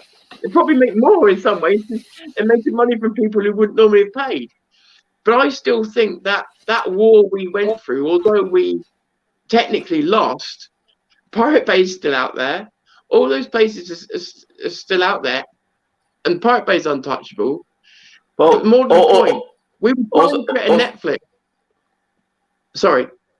All that happened was they just created franchises, and there's like thousands of people hosting these sites now. It's not just one site anymore; it's just thousands of them out there. And there's no way they can take every single one down. Same with Kick-Ass. No, Kick-Ass torrents. It's still out there. You just got to find it. Well, that one, that one, before it got taken down, and obviously it went back up as you said, but that was the last home that I had before I decided to quit. Because I've got to be careful, and Bolt will inform me that they're now monitoring for this kind of talk as well, which is just, Right, okay. But we were always a step ahead. And this is the mistake that I hear so many people on the internet making, is they constantly talk as though the government must always have the upper hand because they've got more money to make flashier equipment. But it's the fucking genius hacker off the street they've always wanted to end up employing, or the virus companies will end up employing, for the simple fact that you can't teach that shit to some people. It's just natural. I mean, who do you think is hacking the computers in China? It's not government-controlled people. It's hackers that they've employed. They're just, right, well, use your skills. We've got shit on you. And I did. See, why do people think that everything I say is a totalitarian fucking view? So this here, everything is touchable, don't be naive. Did I say that it was absolutely 100% uncorruptible and never could be blah, blah, blah? What I'm trying to tell you is the current state of things, as we know them to be, we think that they are, we're taking people on faith, is that there are, that I know of, 3 to 4 things that are regarded to be currently uncrackable, or at least aren't cracked on a regular basis. Everything is touchable. All you need to do is bribe the owner, or find someone who can crack, whatever. So of course everything is touchable. So I'm not saying it's a totalitarian fucking statement. I'm just saying that things like Google Cloud, OneDrive, and all those things have no protection on them whatsoever. Zero encryption, none. And things like iDrive have an encryption that they can't even crack. And Facebook's encryption, not Facebook, sorry, WhatsApp's encryption does work. That's why they don't want it on there. And with Telegram, although it has a hole, it's an encryption, that's encrypted. Signal is encrypted. Encryption is the real thing, and it's really annoying to the agency, because VPNs really annoying to the agencies. They can see that you're there, they can see that you're doing something, but they can't see inside the tunnel. They can't see what you're doing, and it annoys them. That's why they wanted to make them illegal. Doesn't mean they're untouchable. There is a way of breaking through VPNs. Very difficult to do, especially for any long period of time. And with the cracking of encryption, it depends how good it is. So everything is touchable, yeah, but I don't think I'm naive. I think I'm informed. Perhaps you should try. But moving on, obviously, it's like I've seen with people with websites and that. You know, you can put your stuff on a website, but you still need to be looking at who your webmaster is. Your webmaster could very well end up being a company that's really just owned by Amazon. You've got to check all this stuff out. It's, you know, it is a kind of bottomless pit. And the more they own, the worse it's going to get. So we need to kind of, like companies like Telegram, Signal, the rest of it, we need to be kind of backing these people, because they're going after Telegram next. That's their next target. They want to remove it from the stores. And they're taking, I think, Apple to court first. So it's good that we've got Crowder doing what he's doing, because quite frankly, nobody else is bothering. And that's not true. Some creators have tried to take YouTube to court, but the problem is what they're taking them to court for is, say, a removal of this post or this post. It's singular. What Crowder's doing is questioning the whole dishonest business practice from the fundamentals of, you're advertising a platform that encourages everybody to come on, but it's a bait and switch. You see, really, this is what Trump should have done when he had the power, was to this like. Is what Crowder was upset about. He was like, why did the Republicans were in power for 4 years? Why was this one? The big tech was the one thing he was hoping they would go after. I would argue they're identical. I think we found out in the end is that they wanted the status quo because they don't want things to change. They don't want the system corrected because they're making money from it too. And I think Trump was the Lone Ranger, really. He was like on his own, wasn't he? He was like trying to clear the system up, and they didn't want it cleared up. That's why they got rid of him. It's interesting. I'm watching Sam Harris falling out with friends, and Sam Harris has always been a very good voice of reason. He's on the left, and he's one of the very few people left on the left who I have respect for. And Trump's given him a derangement syndrome. And he's starting to fall out with people, which, I mean, he's not adverse to doing. But the point being is, some of the things I've heard him say are as illogical as any idiot that I can go on any other YouTube channel, in as much as he credits Trump with being a complete idiot and buffoon on the one hand, but then on the other hand credits him with acts of dastardly evil, which you can't have it both ways. Either someone's stupid and incapable of that, or they're not. I find it interesting how these intelligent people can be intelligent about things like religion and stuff like that, but they can't apply that same logic to something else. I think it's when emotions become involved. They say bullshit baffles brains, and I think Sam's been trying to rack his head about why this has happened, and it's like, how about just accepting that it has happened, and he has got his head around a lot of the reasons why. In fairness, he has understood a lot of it, and he's very critical of the left still, and he still understands that the left needs to stop their bullshit before any progress can be made. Any.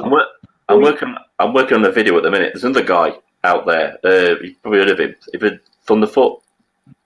He was a very big YouTuber at one time on here, and very logical when it came to creationism and religion. Very logical. Took the arguments and forensically took them apart and showed them why they were flawed.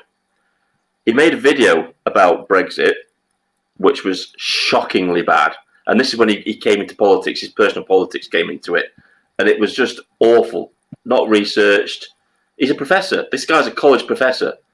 But it's just shocking. His argument's just really bad.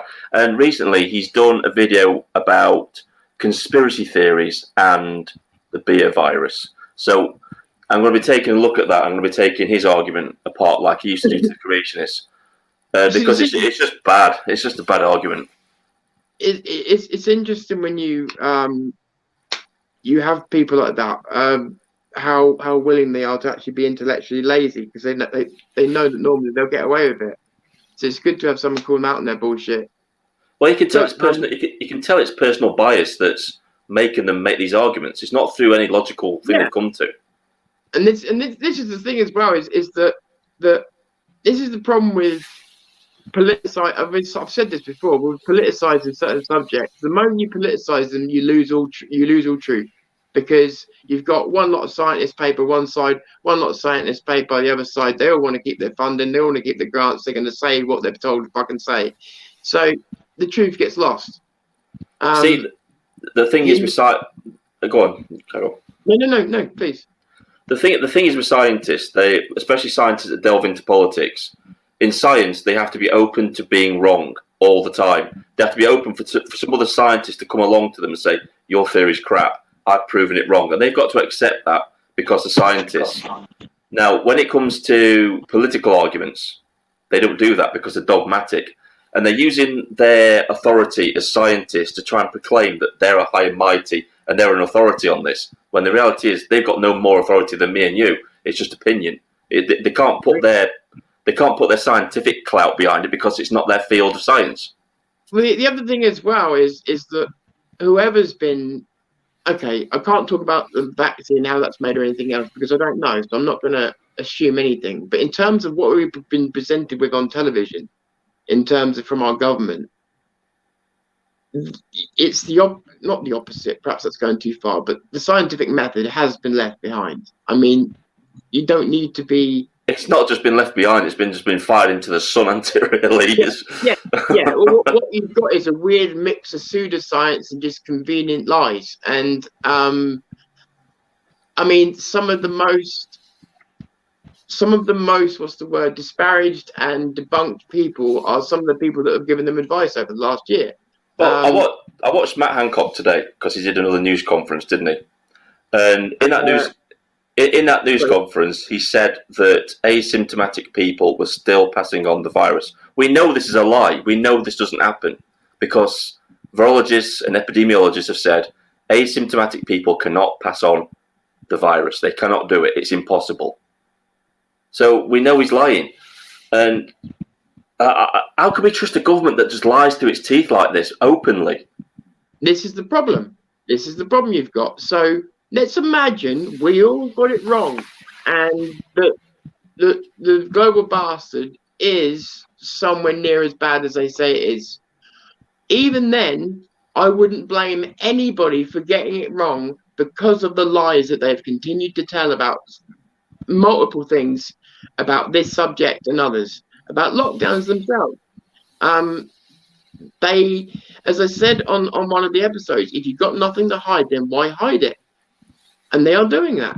So there's no way that they can complain about the lack of trust or anything else. They have earned that lack of trust. They've earned it.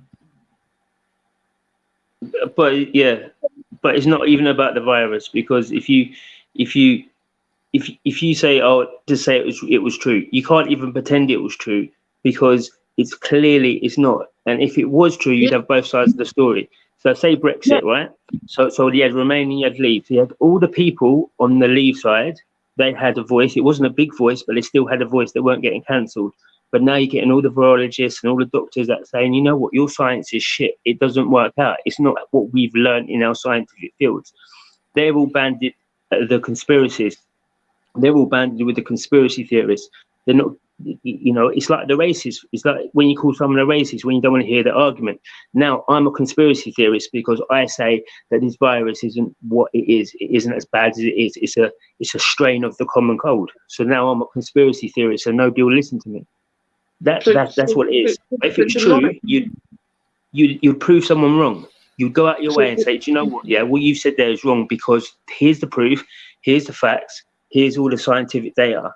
Now you can come and apologise to me and everyone else because you're wrong. But it's not. Matt Hancock, Boris Johnson, they're all in it. Van Tam, Whitty, they're all in this big thing that's going on. And it all starts with Biden becoming the president. That's the catalyst of the whole world moving in a certain direction. I can see we're compliant now. We as an island, well, 1 second, Tom. We as an island have never been compliant as we have now. We have done what we have to do to protect ourselves. So what they've done is they've demoralised us so much. They've given us Brexit, which has destabilised us, and now they're giving this big China flu, whatever. Trump come and called it out. Trump said, no, I'm not dealing with that, right? And he's got locked out. So then Biden's been able to come in, who's controlled by China, right? So you've got China and America, the two biggest people now controlled by either communists, socialists, or Marxists. Carrie Simmons, she at the least, she's a socialist because Boris is doing all this green stuff and blah, blah, blah. That comes straight from him, from her, I mean. So in theory, we have 3 sets of socialists that are all going to attack at the same time. And you're going to attack the people. Something about the global bastards that came up on that channel I was talking about earlier on. Something, and again, I'm not claiming they speak the truth, so I certainly can't claim to speak. I haven't tried to source anything I've heard. I've only watched a few bits, but they were talking about if it was a lab leak in China, because it's one of the fair ways to go down, yeah? And the fair route to explore. And what they were saying was, if it was a lab leak in China, then that would mean that not only the Chinese culpable, but so would the Americans be, and so would they name some other countries, because they're all working on it together in those labs there, which I didn't know. So they were saying it would be a lab leak that actually would be, I don't know how many countries they said, but they said there'd be X amount of countries involved in the joint operations they're doing in these labs. Yeah, so I don't know if you guys were. Right, so a lot of people have mentioned this, that I think, was it November before this outbreak, that before the April and the March, before all this happened, the Economic Forum did a fake pandemic, like war game type thing. And it was basically play by play what we're seeing right now. Look, there was a lot. Yeah, but if you Google, okay, if you Google flu pandemic, 2019, it has said, I think it was about April 2019, that we was going to have a bad flu pandemic in the UK because it was coming from Australia, and whatever happens in Australia normally comes to us for some strange reason. I don't know what it is. Also, but they had a bad. I know it was probably just a mistake, but coincidences, when they rack up, become less coincidence.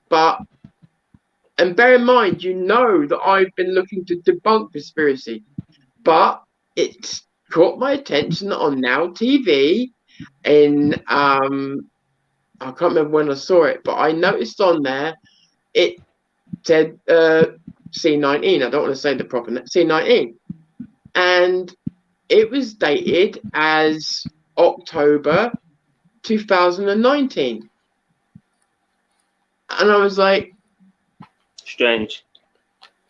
And it was accurate to relatively recent events. So I was like, what the? So again, it's probably just someone put the wrong date in. But of all the things, when I checked the other things on the site from that point. I'm like, right, let's see if it's a site riddled with mistakes. I couldn't find any others. So your mind's you're gonna drift when you find things like that. You know, it's like, is that someone trying to put out a warning? And was it my imagination? You know. But also with it, right? Why would a government want you to be so scared that you don't come out your house, and then also let the people police the people rather than the police? And when the police do come down, Me and they Tom can do both what said the fuck they this. like. Why would a government allow that to happen? Because it wouldn't. No Home Secretary worth their weight in gold would ever allow the police to do what they did to Luca earlier on, what they did to Well, I the always old think, woman in Parliament Square. I always think Nobody would. if someone wants to keep you at home, it's because they're making changes. Yeah. This is what I'm saying. This is what I'm saying. If you're going to make someone so scared that they can't come out, and then the new normal, imagine the new normal is Marxism. Imagine the new normal is universal basic income. Imagine the new normal is no small business can ever open up again. Imagine that. But there's no COVID. I'll tell you something People now, right?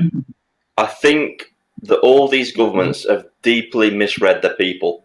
Because they're so out of touch. They're so out of touch that they don't realise the amount of anger that's actually out there at the minute. There's a lot of anger. I've seen it on the streets, and not just people on the internet. That's what you've seen personally. Yeah. Only reason, no, I'm asking genuinely because I'm getting such a mix. I've seen anger, but the wrong anger. I've seen anger from people who are scared of COVID-19. Yeah. But when I'm walking down with no mask on, there will be nobody would ever say anything to me when I walk down the street. Nobody would ever, right? But now I get the people on Black Lives Matter, and now I get the people who say I am killing people. 1 in 3 people have coronavirus. What the fuck? I went. There is. It might just be areas. It might be just because I brought this up the other day. That I've noticed there's more compliance in Labour-controlled councils than there is anywhere else. And is that because these people vote Labour and they want this? Is that why they're more compliant in these areas? Well, you did bring it up. That's a good point. I think that's a really good point that you brought up. But there's something else to add to the variables as well, and that was that some of the people I've been speaking to, it's so plainly obvious they're more comfortable, no matter how much shit they're having to go through, simply because of money. The people who are monetarily more comfortable are buying this narrative much more happily. Where I live in Chesterfield, it's a very middle class town, and I've noticed the difference when I go to other places. Like where I live, there's a workshop that's quite close to it. It's quite working class. Very different attitude. More people defiant. No, are they wearing masks? There's more of a police presence in workshop than there is in Chesterfield. And I've noticed the difference in policing when I've been going to different areas. Yeah, I mean, where I am, I don't know where you're at, Danny, but where I am, I've got to say, thus far, the police have, yes, they've been out, they've been around, but they have openly said, I now know this, they've openly said to people, we don't want to give you no hassle. We've asked to come out and check, so we're checking, but they are not interested in my area and doing anything about it. My police force are shit cunts. Kent Police, you're shit cunts. You can't even do your job, mate. Right? They piss about in blue water when it's open. They let the fucking immigrants do what the fuck they want to do. They come and try and tell me shit because I'm not wearing a mask or I'm not doing this. Rather than fucking saying to the immigrants, you know what, you shouldn't be walking around. You shouldn't even be out in the fucking camp. For me, it's Derbyshire. Yeah, for me, it's Derbyshire police, and these are the people that are following people around on the moors with drones because they're out walking the dog in the middle of nowhere. Yeah. They're crazy. But again, we have a police constable, a police chief that's as woke as anything. Just like Sandra Dick in London. She's very woke. She's obviously a lesbian. You can see a Derbyshire police chief. And she's woke. She's into all the social justice crap. What did she do recently? Like maybe 6 months, 7 months. She did something. Was there like a murder or something? And she was really fucking bad about it. Yeah, it was those. Do you remember those 2 girls that went out with the coffees and they got fined? She was in charge of that operation. When they were out in the middle of nowhere, who are they going to infect out in the middle of nowhere? this is the thing. This is the thing. We've got thousands of miles of land and whatnot, and people were saying, "Oh, you can't do that because you're going to infect a lot of people." Hang on a minute. We're in the middle of literally nowhere, or we're in a town that's we can social distance. We can do what we're doing, but no, they tried to come up on you. I was watching these people in line right outside Boots. The woman changed the line in a different direction, right? So it was queuing one way, and she told everyone to go the other way. I'm not looking at them saying, "Do you know what? That's just power. You just given this stupid bitch some power, and now she's moving the line a different way because she wants to see if people will listen to her." You know what? To talk about solutions a little bit, a lot of people keep asking me, saying, "Well, what can we do? What can we do?" Don't comply. When you go into Tesco's and they tell you to walk in this way through this door, don't do it. Go in the way you would normally go in. Ignore them. Just walk past them. If they try and stop you, say, "You're not getting my business anymore," you've got to hit them in the pockets. You've got to stop doing it. Hit them in the pockets. Go to places where they don't question you, and then tell them why. I'm going to do some. I'm going to do some filming in Tesco's and whatnot. I'm going to do extreme COVID, Right. and see what. Do it. Do it covertly, because they've got a policy now about stopping you from doing it. So do it covertly. That's all I want to say on it at the moment. But do it covertly. I'm trying to rethink that then. They can But basically, yeah. Right. There's a way around it. There's a way around this as well. Go in without your camera first, and then if they stop you, say, "Right, don't say anything more because I need to get this on camera for my protection." Legally, you can record a conversation between you and them because they're stopping you from doing something legal. And yeah, it depends what. Obviously, I don't want to say too much because it depends what you're trying to get. But I don't want to say too much online. Like I say, we're monitored all the time, and I don't want to say too much. Well, I would say to people, always go prepared to film what you're doing. Film everything. Yeah, film everyone. And the other thing as well is like, just remember, there are some times when it is impractical, but sound is better than nothing. Yeah. And sound can prove a lot. And what a lot of people don't do, including myself at times, is think, "I'll tell you what, I will put that lavalier mic on underneath my jumper, and I will have my voice recorder going in my pocket so that I can protect myself," and that's what I'm doing. It's worth doing. I've protected myself legally against people that wanted to do me legal harm twice now by recording a conversation in which have attempted to be set up, and it saved me twice. 2 times out of 2. It's a good, to the point where I will never go into a situation like that again, not recording it, because of the good that it did me. I would have been so stitched up. So I've never forgotten that experience. So, even if you can only record the sound, it's still worth doing.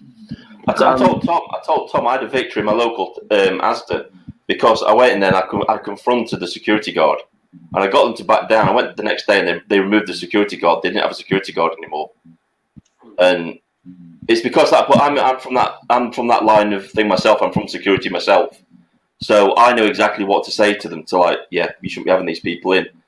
I went up to the security guard and I told him face to face that you're now breaching the Equalities Act. I said, "You're personally liable for this now, not the company. You are, and you're liable up to £7,000 if I take this to court." I said, "Do you want to risk losing your SIA license and get taken to court and probably not be working in this industry ever again? Are you willing to take that risk?" The day after, he wasn't there. So it's knowing how to speak to people as well. That's what a lot of it's about. I'm the worst of it. So I'll rank them, mate, like anyone. Do you know what I mean? I'm the worst person to take this bit of advice, but if you can speak to people and you can speak to them on a level and then prove that you're right and prove that they're wrong and they've got no comeback from it because they know that they're in the wrong, then that's more effective than people, having this big bust up in Asda and whatever. Do you know what I mean? And you know what? No, the thing is, the moment you come across as a provocateur, then it's just all you're providing from that point on is a shock entertainment show. That's it, and there's no meaning to it. Yeah, you know what? Right, I've been watching a few of these people lately. I know I'm talking a bit too much, but I'll. No. We're all full of ideas. So we're just alpha males trying to get in. So it's fine. There's a few channels out there that do audits. Now, I'm full for people being able to like record and do footage in public and that sort of thing. What I'm against is deliberately going up to police stations and trying to provoke a reaction out of them. To me, I can kind of understand the police's point of view in that point, because if I was a terrorist, that's what I'm going to be doing. I'm going to be walking around with a camera taking pictures of your security and that sort of thing. So don't give them the ammunition to take you down. Do it in the town centre. If you want to like do photography, go in the town centre and walk around with your camera in the town centre. And then if the police come to you asking you to stop, that's when you come up with the argument. That's when you're defending your right to do photography in public. Look, the other thing is as well is, I mean, we're talking about not creating a stink, right? About the wrong thing. So let's be honest. I mean, half of the weakness of people on YouTube or anywhere is that they want to go live because they want instant adoration, right? These days you can buy fucking sunglasses with a 1080p camera built into them that people don't notice as a whole. And if you really wanted to go and film stuff covertly, you can. I've got a pen. I've got a pen Yeah, one. I was just about to say pen. It's funny you say that. Yeah. So you know what I'm talking about. You know how good they are. So if you really wanted to film something, there's nobody could stop you, is there? I mean, you see them, right? They go up with these like big rigs, cameras, and it's like, of course, people are going to come out and ask you what you're doing. If you've got that stuck right in front of the police station, they're going to want to know what you're doing. Of course. They've got a right to ask you, but you've also got a right to be there. But they get all defensive when they come up and ask them about it. And it's like, why? You've got to be in a situation like that. You've got to put the shoe on the other foot, and you've got to be able to say, "Well, hang on a minute, I could be a terrorist." I mean, in a way, you should be commending them for having that attitude rather than being sloppy and lazy and not bothering to ask you why you're there, pointing a camera at a police station.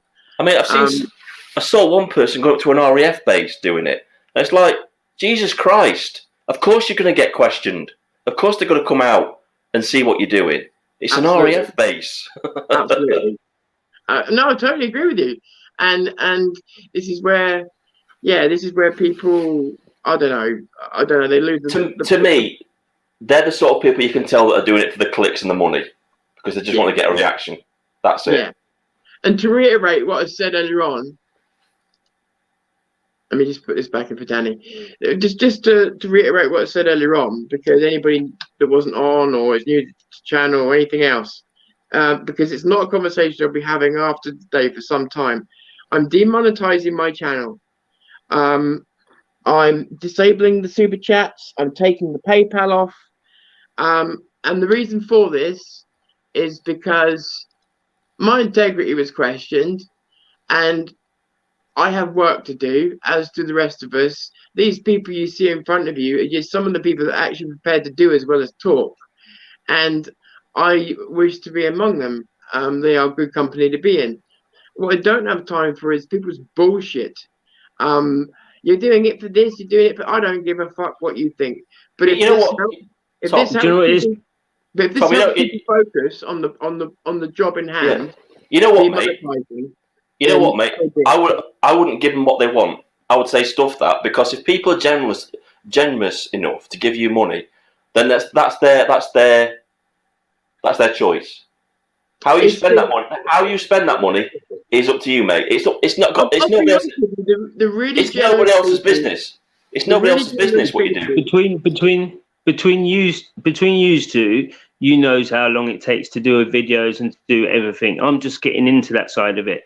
I was up till like 2:30 last night doing a fucking 5-minute video. Like, it's fucking diabolical, but it takes a lot of time and a lot of work to go into it.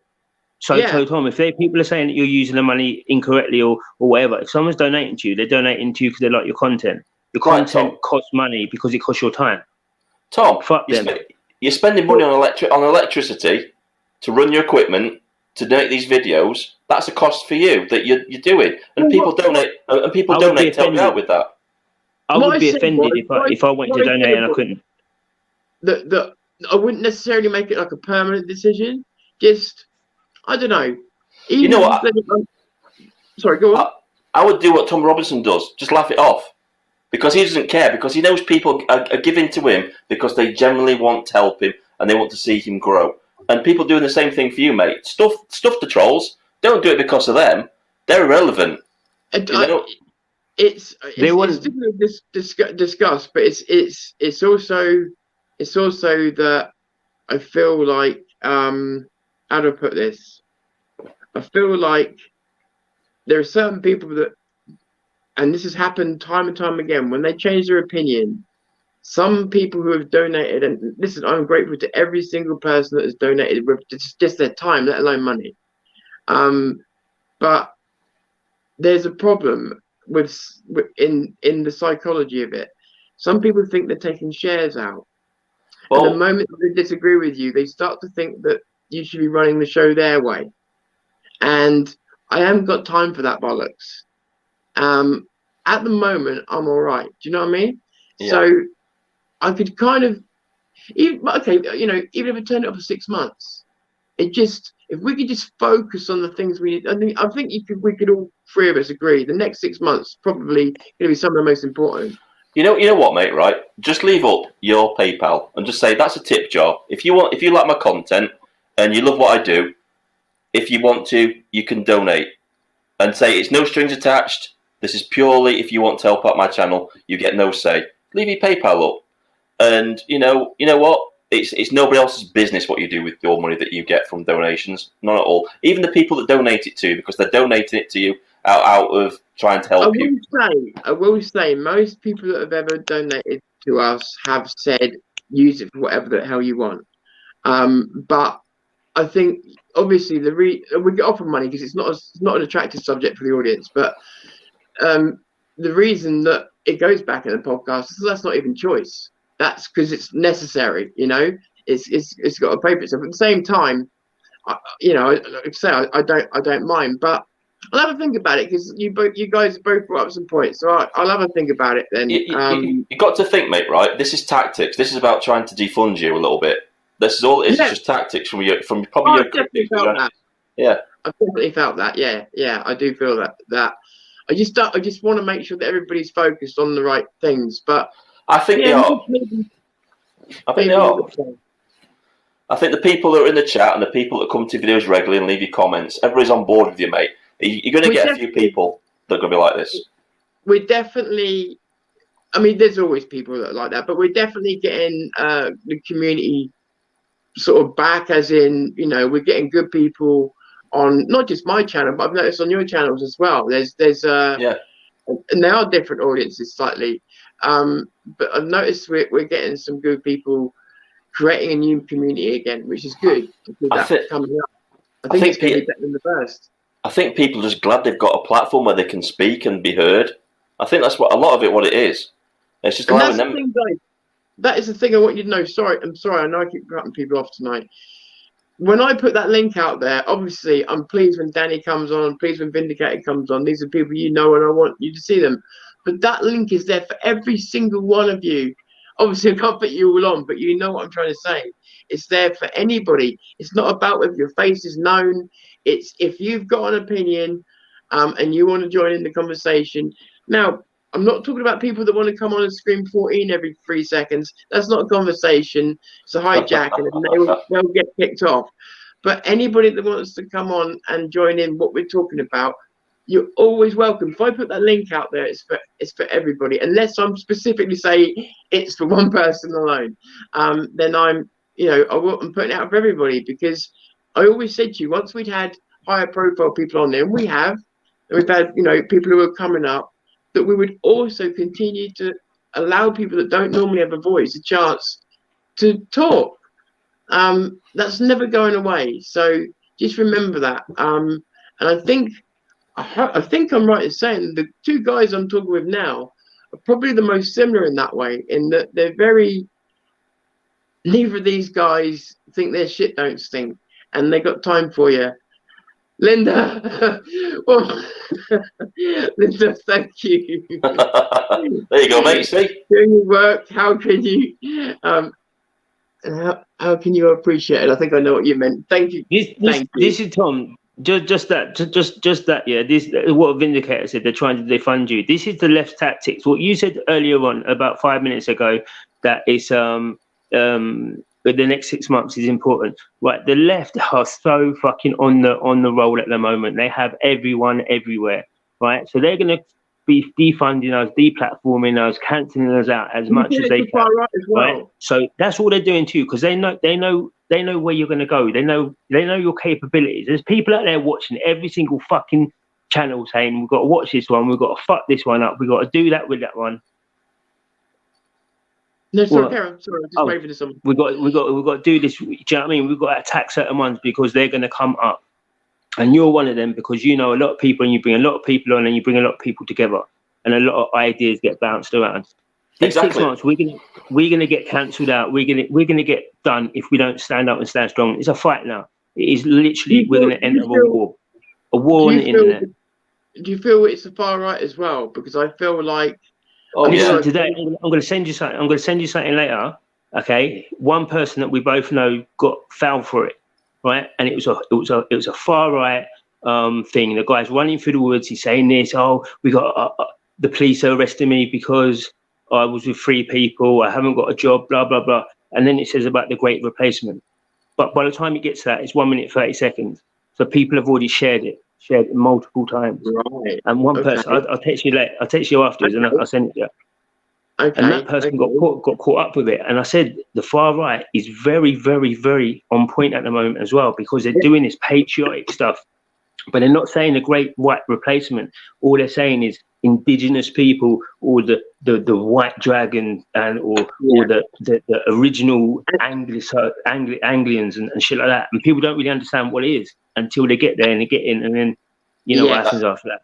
I've got a confession to make. I actually shared that on Twitter. You shared it. Loads of people did. Loads of people did. I nearly did until he said about he said it in a funny way as well, and I thought, hang on a minute, that's a bit. What's that? Say it again, Danny. Say it again. Huh? Say what it was again. I can't remember. He said it in a funny way. It was the indigenous. I think it's a guy called Ben. The minority replacing the I can't remember. I'll send it to you. No, just before that. So I got a little bit blank. There was something you said that. Okay. I've figured out why the Ethno Nationals hate Jordan Peterson so much, and I didn't realise until I saw a couple of things with him, and I'm like, more recently, and I'm like, oh, it's because he's totally onto you, and he hates them. I think what it is, right? Sorry, I just wanted to just get this point. Something we need. No, it's okay. Something we need to get across in this country to people is that PA are nothing, and I'm not even saying that to rile them up. But I'm not saying that to be abusive. In terms of ethno nationals, that corresponds to a much larger group of people who have various sort of slightly more than slightly overlapping ideology, but all slightly different. There's a rainbow of ethno nationals out there, and because PEA do their groyping, which is pretty much the trash cheer low budget version of anything, in terms of trying to make a splash, that you've managed to groip some speed grade YouTuber for 5 minutes. I mean, it really is the pits. So what you've got to understand is they are the bottom league of the ethno nationals, and there is actually a bunch much more organized and with different view sets, and they are there. I'm not saying they're a massive danger. I'm not saying anything, but they are there. They are there across the world. They are a massive danger. I know what you're saying, Tom, about the different types of it, and there is, because I've been in, when you just look into like live streams and whatnot, and you're like, hang on a minute, that doesn't sound ethno, but then all of a sudden it comes up with the ethno shit. People are of the opinion. I think this is what I meant. I phrased it wrong, so I apologise. I think people are of the opinion that PA are the centre of it, and there's no other if you Yeah, know yeah, that he's in PA, you yeah. know the ethno nationals, you know, and it's not necessarily the case. I think that's what I'm Yeah, trying but to say. if they could all get together like what they tried to do, and they tried to get together with Black Lives Matter, for instance, and Oh yeah, militant Islam, you know, so if they can get together with all the ethno nationalists as well, and I also then take back you've got a problem out of nowhere. yeah, and I always want to take back what I said. I don't know why I said it. I think out of an uncomfortableness, I said, "Oh, they're not dangerous." What I meant to say was they're absolutely dangerous, and I said completely the opposite of what I was feeling. It's absolutely dangerous, and should they all unite, there's a big problem. So yeah, That's the problem. But the thing is, they're not just uniting with the white race. They're uniting with Black Lives Matter. They're uniting with the militant Islams. They're not. They're uniting to get their union, and then they're going to fight it out at the end. And they think that obviously they're the indigenous people, so they're the strongest. And part of the It's massive. And part of the tactics to do that is to target people like Tom, me, and Danny, because we're people that bring people together. We're not in this just for fame and stuff. Richard, look, see what happened on Richard Inman's channel the other night, and Richard Inman is the voice of moderation, and he's a guy that brings people together, and they couldn't have been quick enough to try and fail to disrupt him. Exactly. They don't like people like us because we're not in it for the money. We're here to make a difference and to like bring this community together to fight the common enemy at the minute, which is communism and socialism.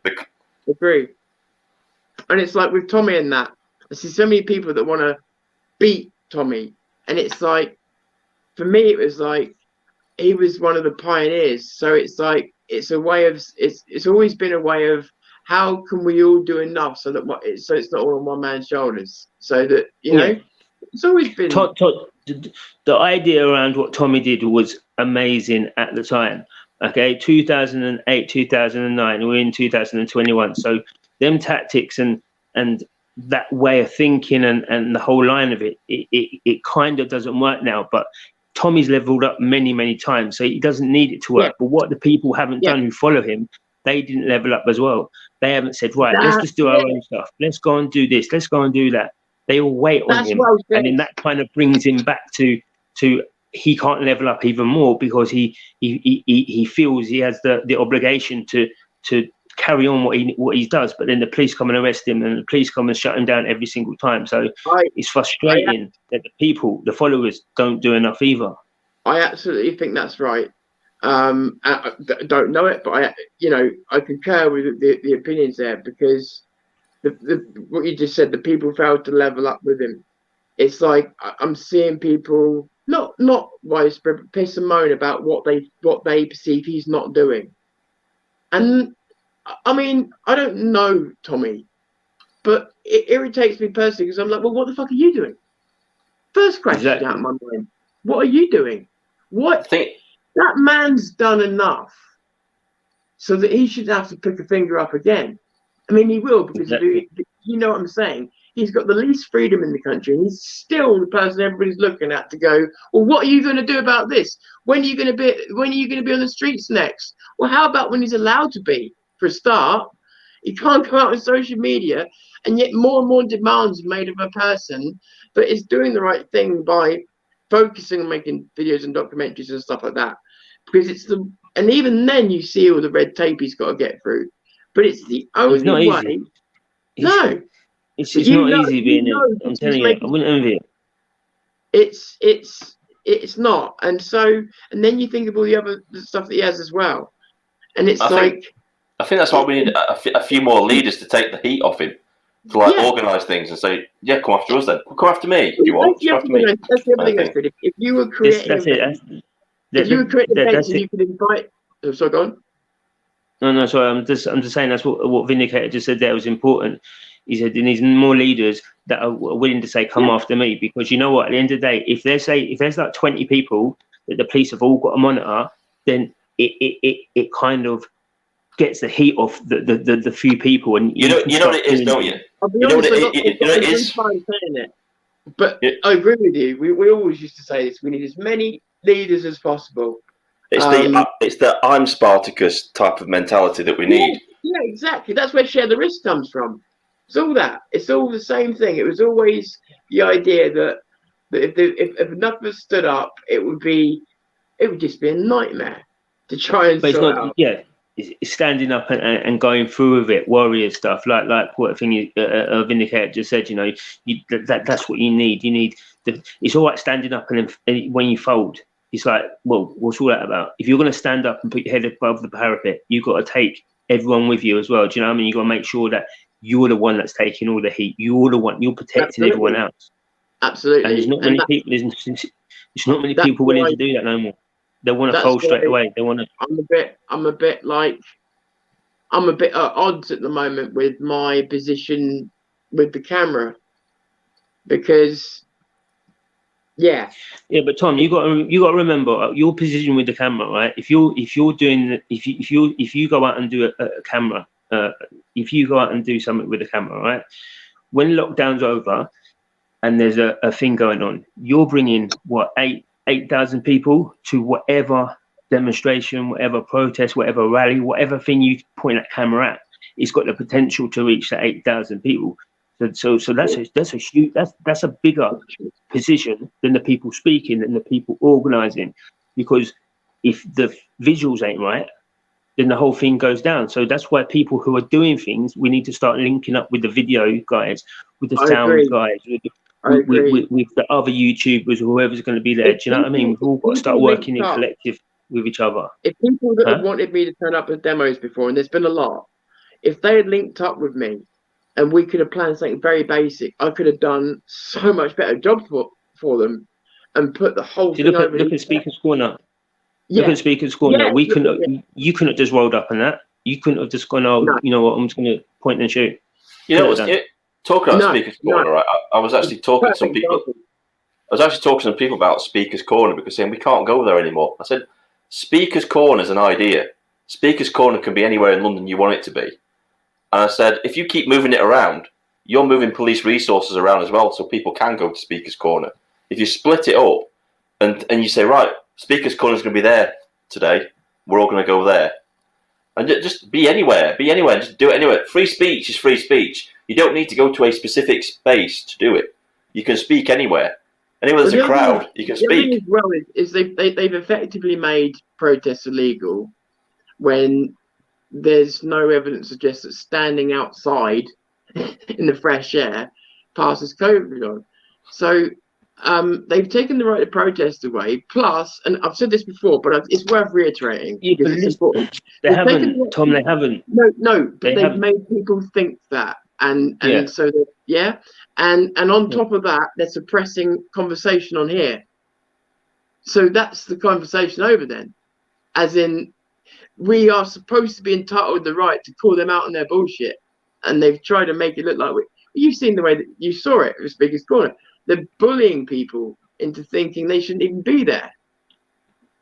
Yeah, but it's because the people. This is, and I'm going to be straight now. This is because a lot of people are weak. They're allowing it to happen, right? Do you know what I mean? Tomorrow, you get 50 people into London tomorrow, meet up at a certain time. I guarantee you will take it to Scotland Yard, and they wouldn't do nothing. We'll take it somewhere, and they wouldn't do nothing because there's a big group of people. It's a shame, because if people was to protest, it's a shame. If people was to right, I'm not talking about. I would take the heat for them. That's the thing. I would take the heat for them if they would step up. I would take that heat for them because they'd had the balls to step up. That's what I said in the video. My video yesterday. I said, I'll do it. I will lead it. If you all will have my back, as much as, do you know what I mean? If you all stand up and say I'm going to be there at that time, I'll be there. I'll take it all. Don't get me wrong. I wouldn't claim to be the best military leader or anything like that. But in terms of taking the can, stuff like that, do you know what I mean? So I'm going to put something out here. Right, I'm not advocating for violence or anything. But why do you think that the Metropolitan Police don't touch Muslim marchers? Why do you think they don't touch Black Lives Matter marchers? It's because they'll know they'll get a kicking if they try anything. Exactly. They know that London will burn if they try and stop these marches going on. I'm sorry, but at some point a decision is going to have to be made and says, we're going to have to fight back. It's the only way you're going to end this, is to fight. Freedom has to be fought for. You know, those people that went onto the beaches of Normandy and faced machine gunners, Nazi machine gunners, they fought for our freedom. I think that's why people are so complacent it's because they've never actually had to fight for the freedom before. When you get in the ring with someone, what's the first thing you got to do? You go earn their fucking respect, bang them straight in the fucking nose with a fucking hard punch to make sure that they respect your ability, so that they're on guard and not so willing to just walk at you.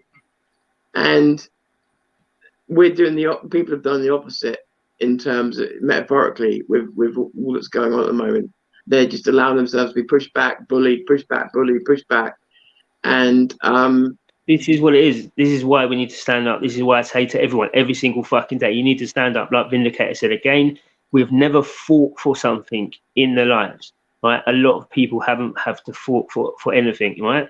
And don't you realize it's not a crime? I used to be like that. They sit there with the TVs. They sit there and say, "Oh no, we're all good," until the furlough finishes. I'm telling you, I can't wait till April when there's more furlough and everyone is got to go and do something. There'll be riots on that fucking street. Do you know what I mean? And I'll be like, it's too late. We had a conversation about this, and you said to me, "Fuck them by then." Yeah, 100%. Do you still feel the same?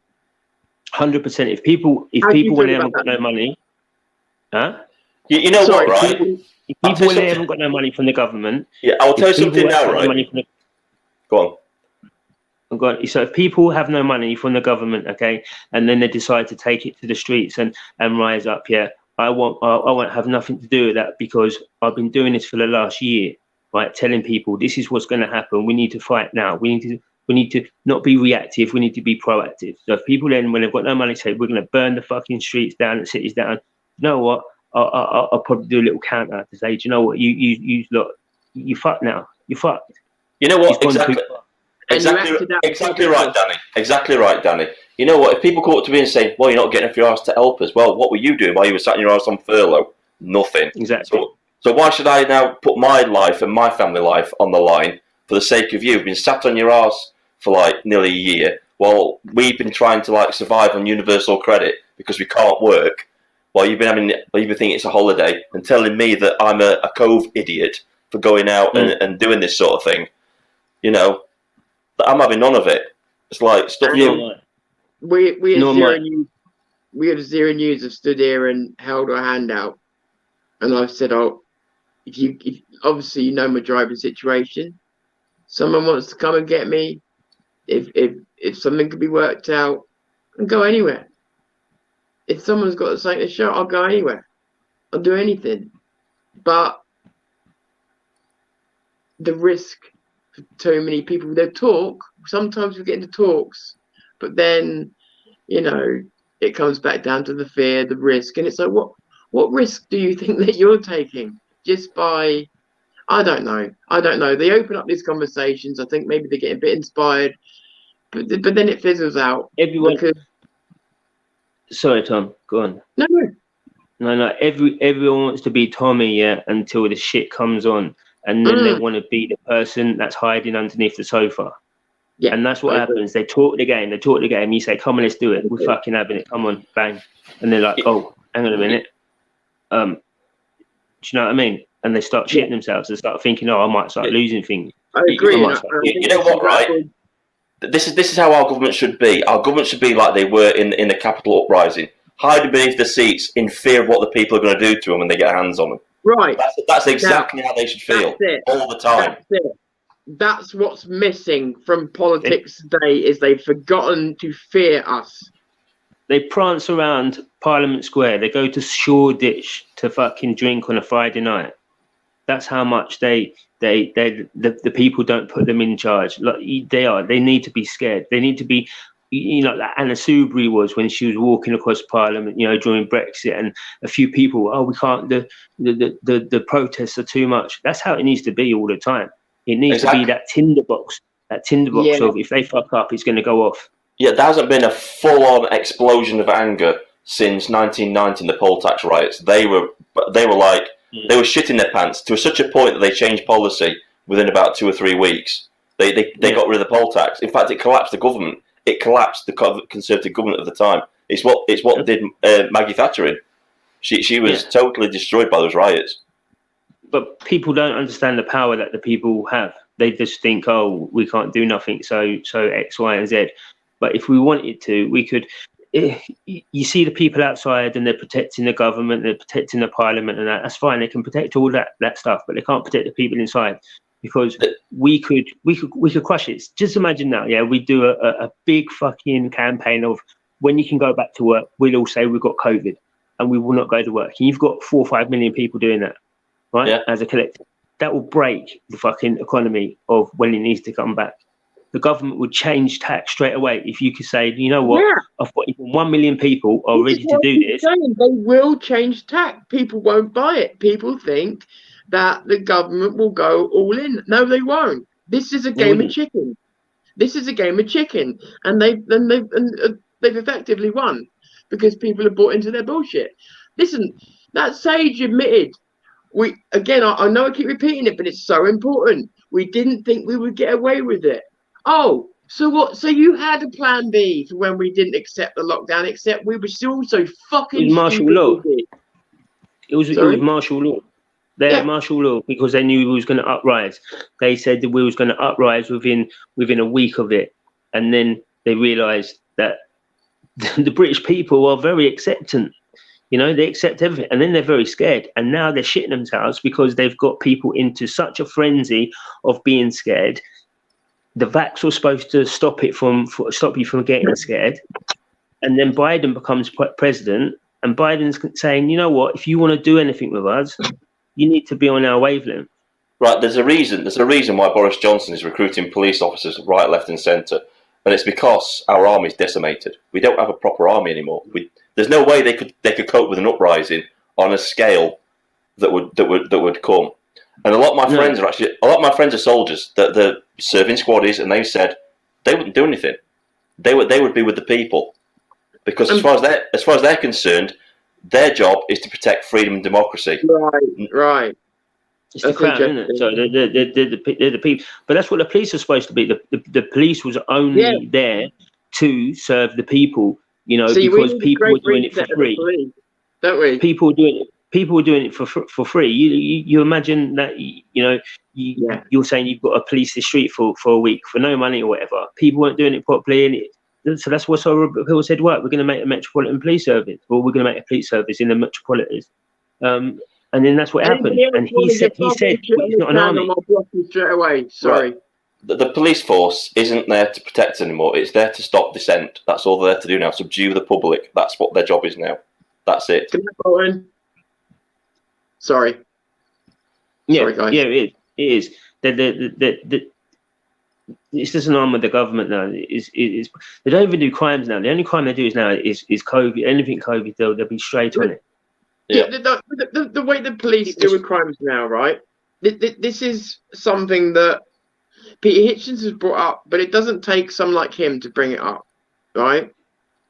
The way that the police are now, let's forget the politics for a minute. The way the police are now is they are crime reporters. They go and report on crimes after the fact. That's what they do, and that's why you'll hear the government and that talk about we've got more police officers than ever. That's true, and most of them are sat behind a desk. So there's not more police officers than ever in terms of the streets. So the old idea of the Bobby on the beat being an outdated idea is insane. And the reason being, we talked about it the other day on here, I think it was with you, Vindicator, the policeman in your head is worth 10. Because if you think there's a possibility that when you've got that TV on your shoulder you shouldn't have, and you walk around the next corner, you're going to bump into a copper, same as if you're driving a car with no insurance or whatever. It makes you think. It is about. Right, I'll let people into a little secret now. Right, it means modernising, but the principle of it. The police. When I was doing my close protection training, a lot of people think that if they get into an altercation with a police officer, they're going to instantly get taken down. It's a myth. When I was doing close protection training, I was training with a group of police officers before I went out to Iraq, right? And they're useless. They're very poorly trained. I took 3 out, and I wasn't even considered a particularly good hand-to-hand combat. All it takes is a little bit of tactics, and those formations you see are purely for psychological reasons. If you charge their lines, they would scatter like That's actually. I get totally where you're coming from there, and I've seen it.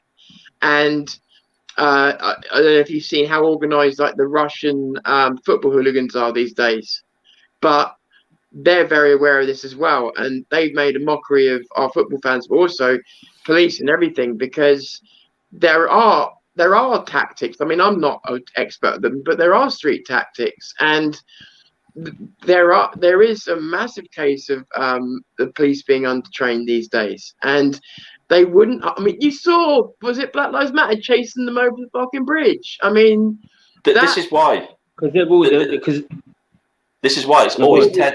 This is why. Say it, Danny. What was you going to say? No. I was just going to say, because they're all either apprenticeships or they're degree level dropouts. Oh. They're not proper fucking. They're not quite. If you to be a police, I reckon to be a policeman, you need to be ex-army. I don't care, because you know how to deal with shit under pressure. You know how to fucking conduct yourself. You're not going to be a soy boy. You're going to be a man's man. People. If you I can walk down the street, right, and I can see 4 police officers, right, and I could have whatever I like on me, right. I wouldn't even care, and that's because I know that if it comes down to it, they ain't really going to do nothing. But if it was a big burly guy, you know, the old 6 foot, the old 5'10" minimum fucking height, right, the old fucking crash helmet on the head, the tit on the edge. If I see him round the corner, I'll be like, fuck, I'm going to be in trouble here. This is where it's gone. Everyone went to even some of that is just total bravado. They've got nothing behind them at all. A semi-skilled person with just a little bit of training, and that's just everybody. Just go on the internet and get a little bit of self-defense training, because that's all you would need to like protect yourself from any kind of like illegal. I did notice their jiu-jitsu is very sloppy, and they rely on numbers more than technique. Exactly. You've noticed it's always 10 people going after one person. Yeah.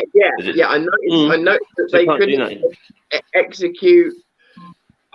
I'm not talking to the tough guy, but I just noticed that they couldn't execute things that where they had people in jiu-jitsu positions. There's no reason why they shouldn't have been able to finish that off them by themselves. But through that technique, they needed another 6 guys to join, and they already had the guy in what would have been the position to finish, and you know, but they couldn't. All I'm going to say is, right, go on the internet and look up how to block a police baton. That's all I'm going to say. That's the only knowledge you will need to stop being attacked by the police. Say that again. There's certain videos on the internet, on YouTube. You can even they do it on. It's like American guys, and they show you how to block a police baton, and it's very simple. It's very easy, and it will probably save your life if you go to these demonstrations and they're cracking down with batons and stuff, because that's their main deterrent. They'll pull the baton out and go for the striking position. Can I just say to everybody out there, by the way, especially anybody new to this channel or new to anything that you may be witnessing right now, because it always happens.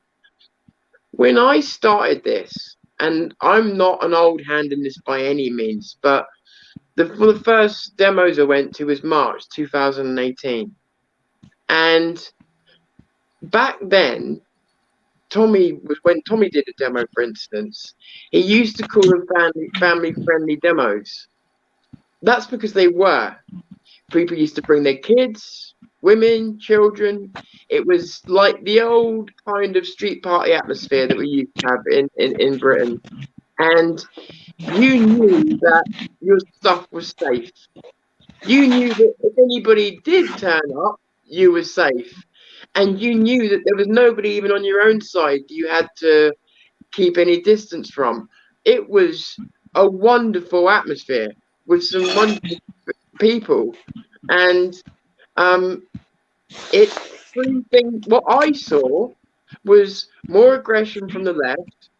And the worst that I saw was that the police were pulling out truncheons and using them before anything had happened to them to make them do that. And they made it an unsafe environment. The police single-handedly, I think, made it an unsafe environment. And from that time in London when things went tits up, it's never been the same, really. Well, the police escalated everything because the peaceful protest, they went in batons charged. They charged everybody with batons. And there was no need for it. They were peaceful. There were just people talking. This is normal now, Dave. Yeah. This is normal. that's the worst of it. It's now. Me and Danny saw him charging. Danny, tell him about that guy, because you described it so much better than me. Getting himself ready for the ruckus on the. Oh, I saw that. Yeah.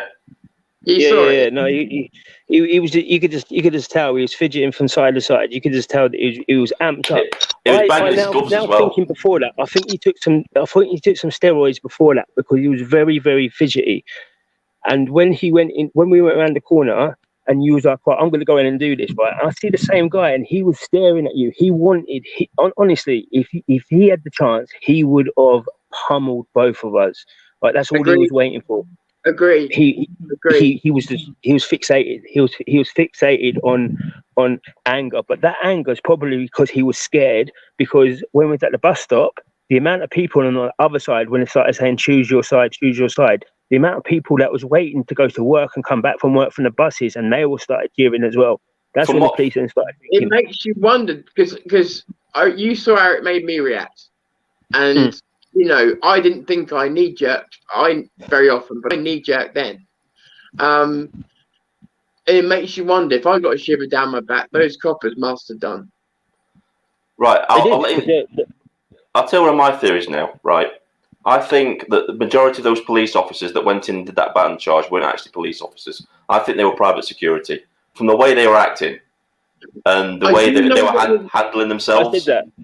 Private security.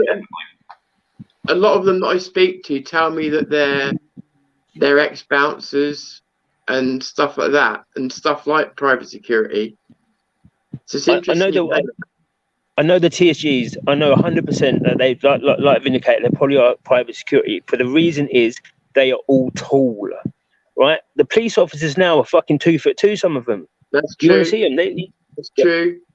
They need the height to have the in position, so you look in and think fuck straight away, you know. Yeah, no, I agree with you. I saw all of that, but you know, but what we saw that day, I mean, that guy he was gearing himself up to hurt someone.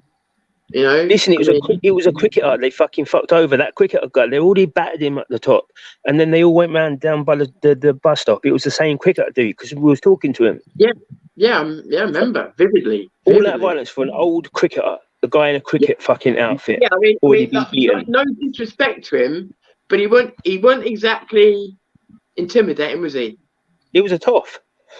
Right. He lives in Hampstead. Yeah. He's one of them Hampstead people. He was not intimidating in any way, shape, or form. I mean, I think we were both genuinely concerned because he'd been bashed up, hadn't he? Yeah, right. I was concerned. I'll tell you a little story. I'll tell you a little story now.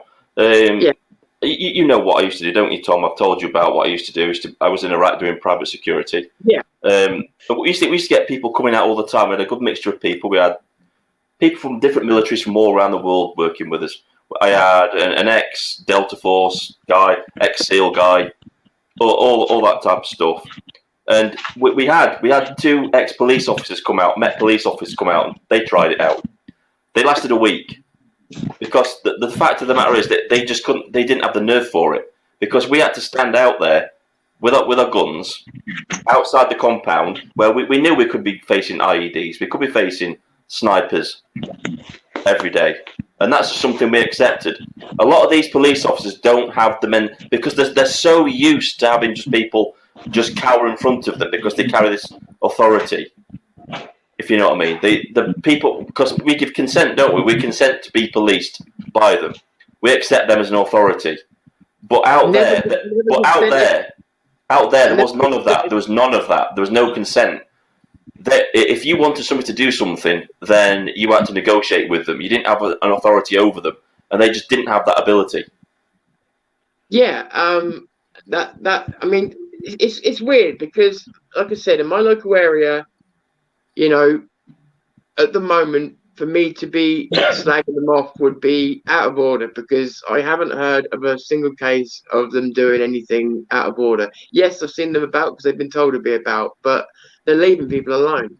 But what I've seen in other places is this is the problem. If you give people a power, they will use it.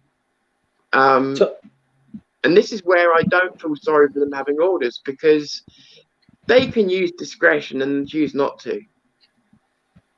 And there's plenty of like when they're telling these 7-year-olds to wear their masks, they've got no right to do that. They're out in the open. I mean, they're just using their power. They've got no. It's like it's the Stanford prison experiment, isn't it? Where people just accept authority, and the guards eventually abuse their power because they've got unlimited power with no oversight. This is a fast track to tyranny we're on. Can we all agree? But this is Tom. If you go back to our first live stream that we did, right, with Richard, and we said then, once you give the power away, A, it gets abused, and B, you won't get it back. And now we've rolled on nearly a year later, and we're here. It's a totally different place we were at. We've been banging on this drum a long time. If you give freedom away, you don't get it back, and you certainly don't get all of it back. And this is not an instinct of ours. This is not anything other than proven history. This is something that has recurred time and time again. I think Jordan Peterson was the one that said free speech is a fucking miracle in the first place. But you give something like that away because it's a miracle. Try getting it back. And people keep thinking that they can be casual, and if things go too far, they'll do something about it. What you don't realise, you lose that freedom to speak, it's too late. There's so much that it will be too late.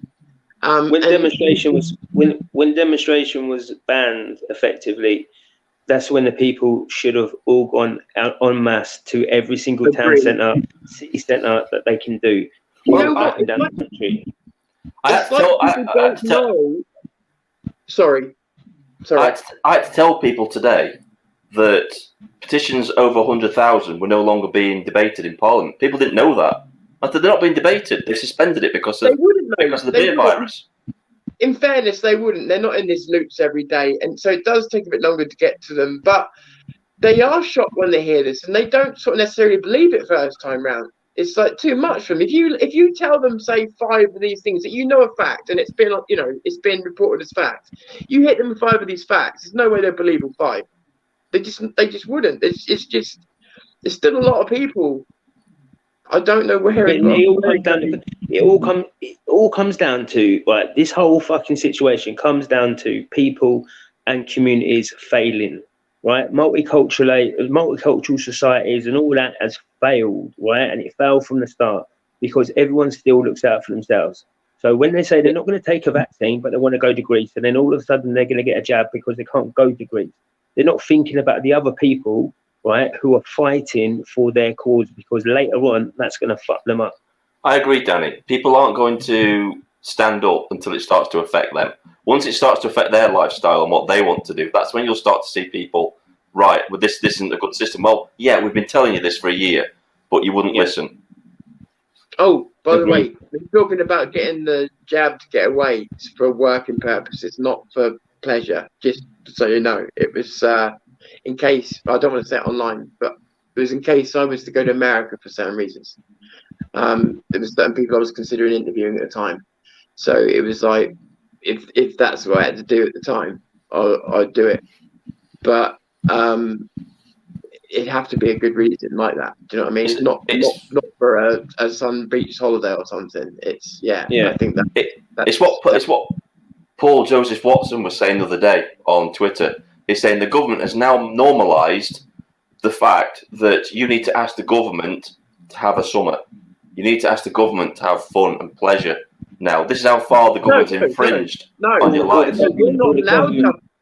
What fun and pleasure? Well, the government gives it to you, so you feel grateful. Yeah, exactly.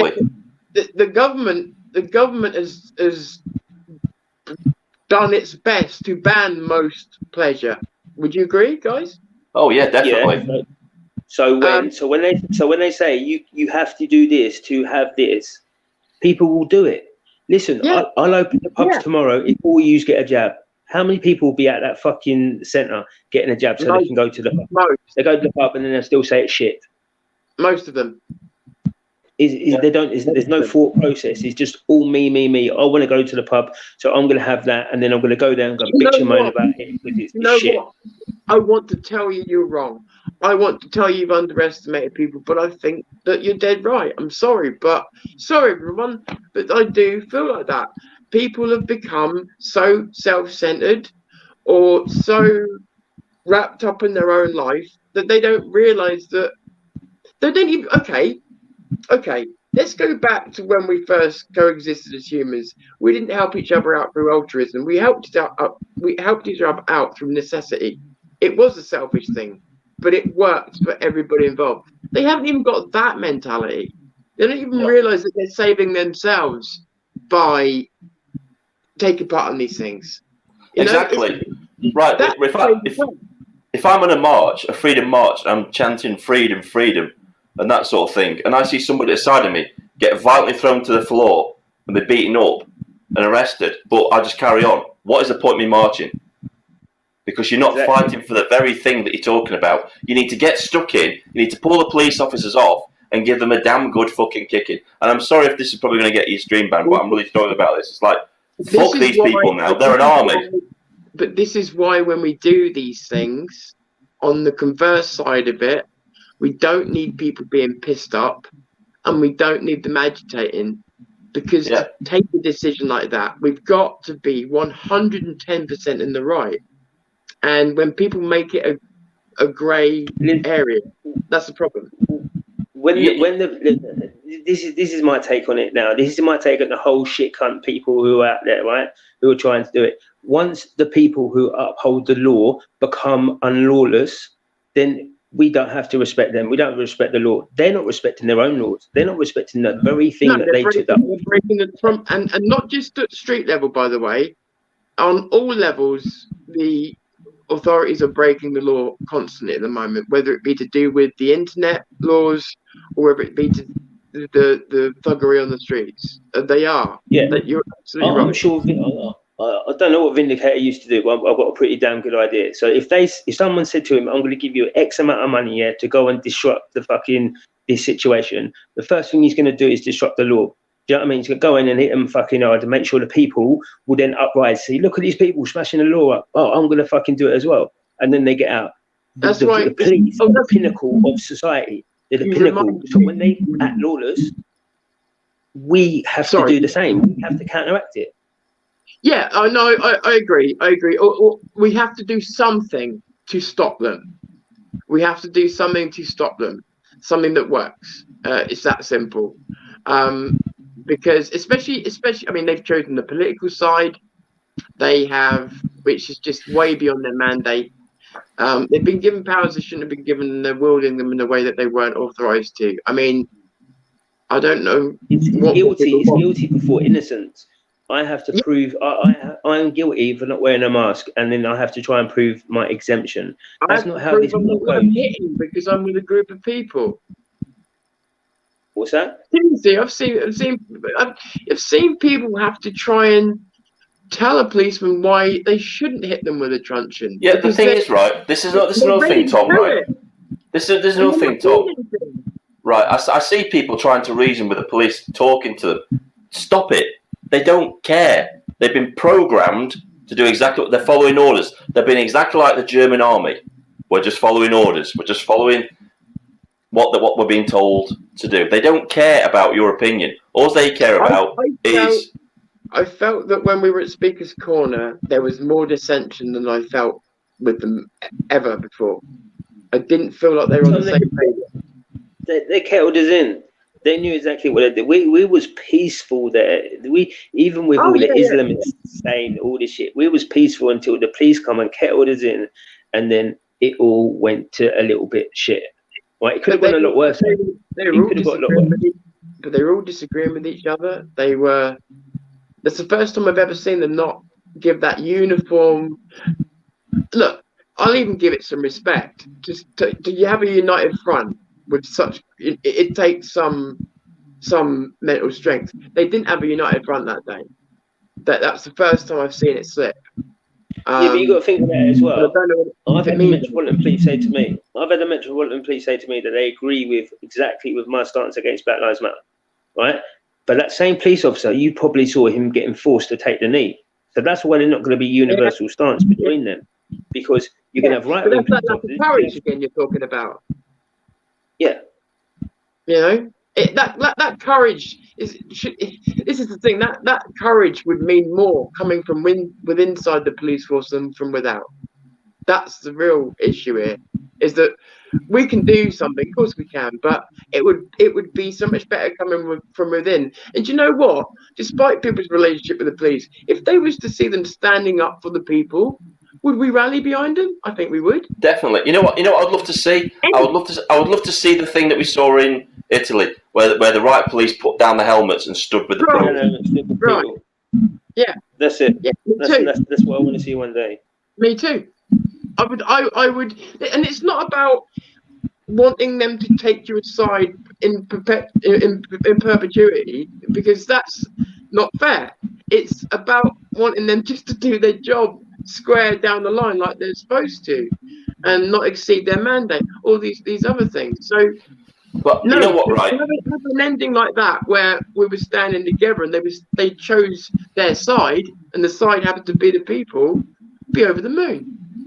I think there are some good police officers out there, but they're just like everybody else in every other industry that the far left has infiltrated. They're fearful for the jobs, and they will go along with what's happening because they don't want to lose their jobs. Same with the media.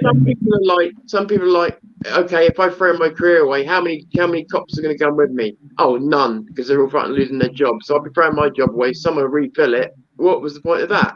I think that's got to be an issue. That's a lot of it. That's a lot of it, because people won't stand united, and that goes down to that. I'm not even religious yet, but the moment they took out the fucking church from the community, right, that one focus point, the moment they did that, then that's when the moment shit comes down. And you know how important religion is, because now to get the vaccine, they're using churches, mosques, fucking Indian temples, and they're saying to the preachers to say, come and take the vaccine. That's how important the church is. Right, or religious figures are. So for them to have took down 30 years ago, every single person is. There is no way they could have got away with this in like the 60s or the 50s or the 60s, because you had the local community police station and they knew everybody in that community. And when you've got that kind of cohesion between those two groups, you can't act like the way they're acting now, because these are people you see every day. I tell you what, though, there's been a problem as long as I remember being alive. It's been going on that long. I don't think we realise sometimes how long some of this has been brewing up.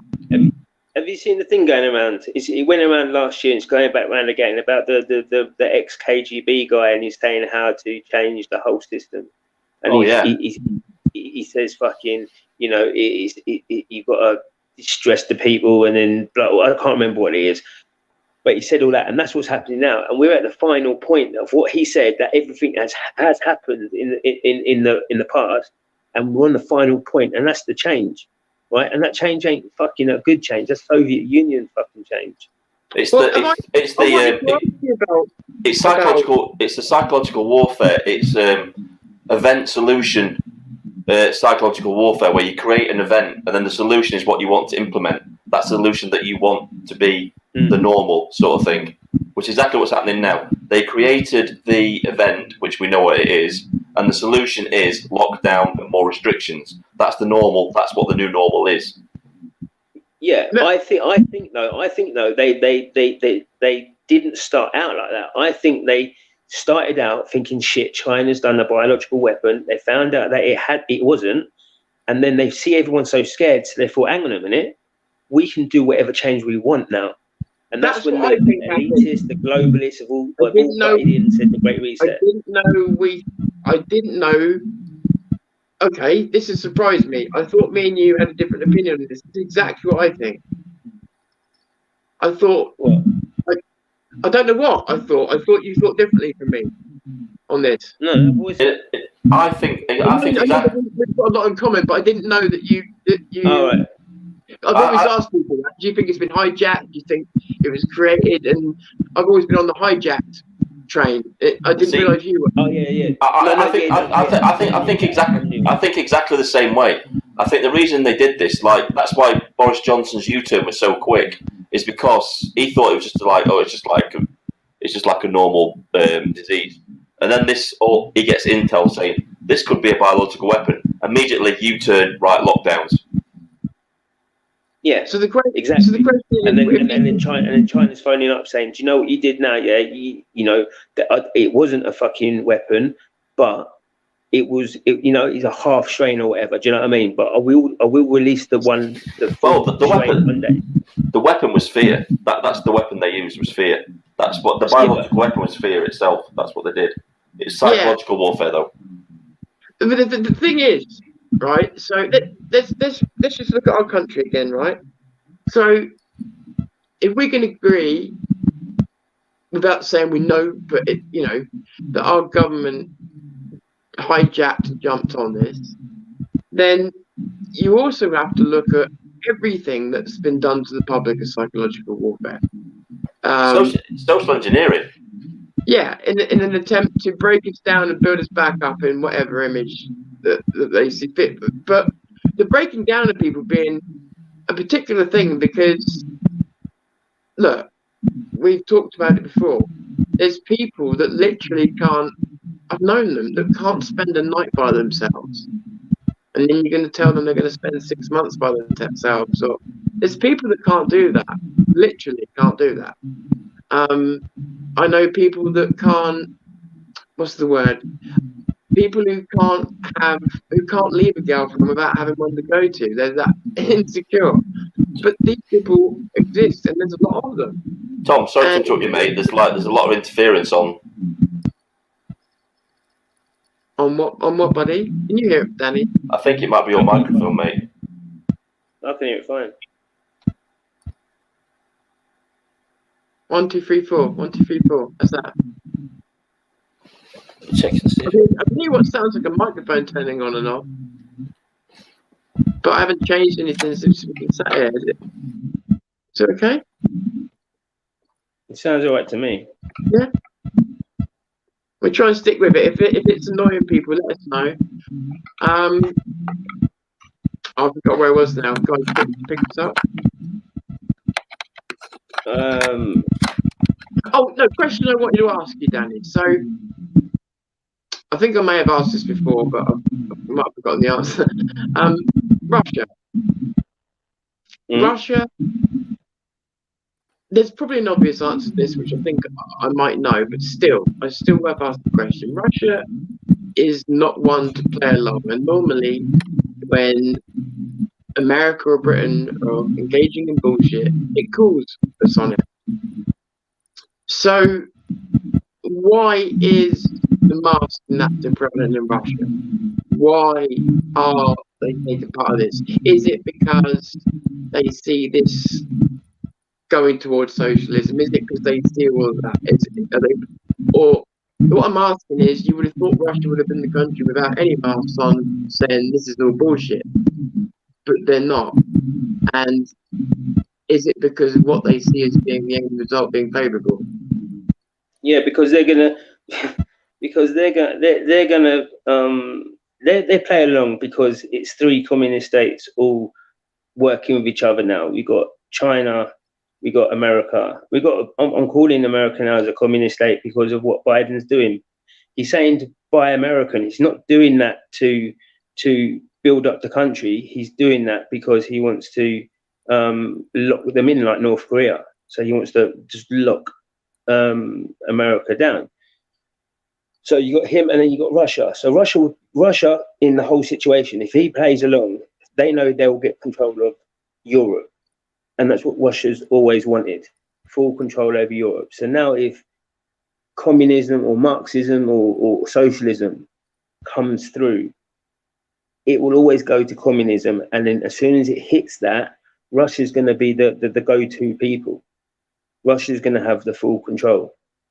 These big super states are all working against each other to have, in effect, 3 parts of the world all controlled by them. I can hear there's a sound issue that I've got. Maybe that my phone is overheating. Let me just try taking the charge out for a minute. I'll tell you what, you guys carry on about me. I'm going to just come out and come back in, okay? It could just be a glitch. It's your show now, Danny. This is the Danny Roscoe show with Vindicator. Come on, let's kick him out now. I thought you're sounding good as well, mate. Is it mine as well? Yeah, huh? Can still hear it. Hello? Boom. Still hear it? Is it when I'm talking? Yeah, I heard that as it came on. What, me? I heard that. I don't know where it's. Okay, you speak first, Danny. Right, yeah. I'm Danny Roscoe. Is there any feedback? No. Hello? Try go, Dave. Hello? Give us a longer No. count. Make it a bit louder. Hello? It's when your mic's turning off. Yeah, it's your. I think it's your mic, or both of us. I'm going to turn my volume down. I'm going to mute my mic, yeah? I'm going to mute my mic. Just a little. I can do it for you. Hang on. Where are you? Right, it's muted already. 1, 2, 3, 4. I can still hear it. 1, 2, 3, 4, 1, 2. My phone. I'm on my phone. It's on low battery, so I'm going to crash out soon anyway. So it might be my phone doing something. I don't know. I don't know. It's just weird that it was fine. I got a feeling. It sounds like we're being bled over by something. All right, maybe the Secret Service has already got onto it now, and yeah, good thing. Good thing. Honestly, it does sound like we've been bled over by a radio signal. How can that happen? We're on the internet. I don't know. Yeah, that's really weird. I don't know what that's about. Echo on common bin. Yeah, that's how I'm isolating it. Very strange. That shouldn't happen. Don't see what you guys may not be aware is we're not directly connected. None of that. We're connected to the StreamYard servers. So there should never be a problem between two people because of that fact. It should always be between one person and the StreamYard servers. So the fact that it's happened to two people is a bit freaky. Don't quite get that. Your sound's gone, Tom. Your sound's gone. It's breaking up to it like anything. 1 second.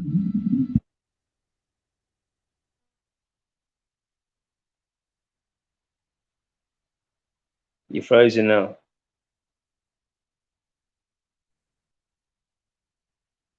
Vindicator, you there? Hello? Hello. It's happening on mine as well. It's weird.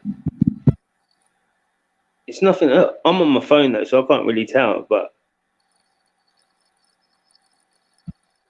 That is really strange. 1, 2, 3, 4. It's still there. I can hear it straight away. It's on mine too. It's on yours as well.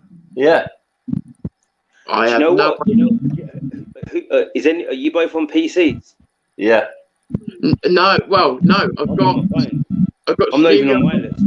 I've got StreamYard running on the PC using wireless to a 4G hotspot. So you're connected to the internet. I've got my phone running on its own data so that it doesn't interfere with the other connection. So they're kept separate for that reason to diagnose. So I'm on my phone. Yeah. And you two got a problem. I don't think I've got a problem, so I can, unless I've got a problem as well. But I'm on my phone, so I'm not on any Wi-Fi or anything. Can you hear it now? Might be on the Wi-Fi.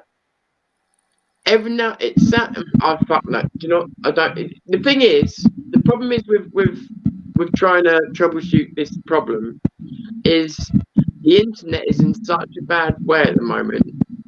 There are so many side effects to what's going on at the moment that you could just be chasing a ghost that will go away by itself. And do you know what I mean? But funny we're just talking about the police in Russia.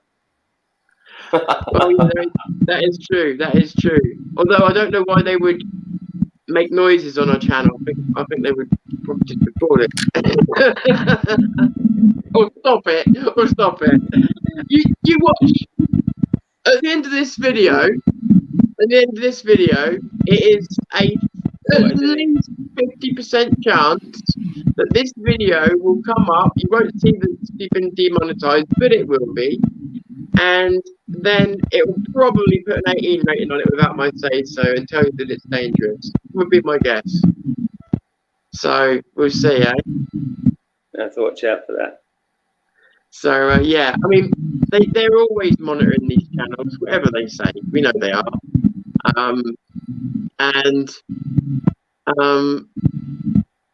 Well, we know that they are. They're I monitoring mean, everyone because they know with the new normal of the government, there's a new normal of the people, and us three here in this room is a new normal, because you don't get it so much of, you know, we're on three different things, you know, yeah. but we can all sit and have a chat about communal ideas and communal, you know, things.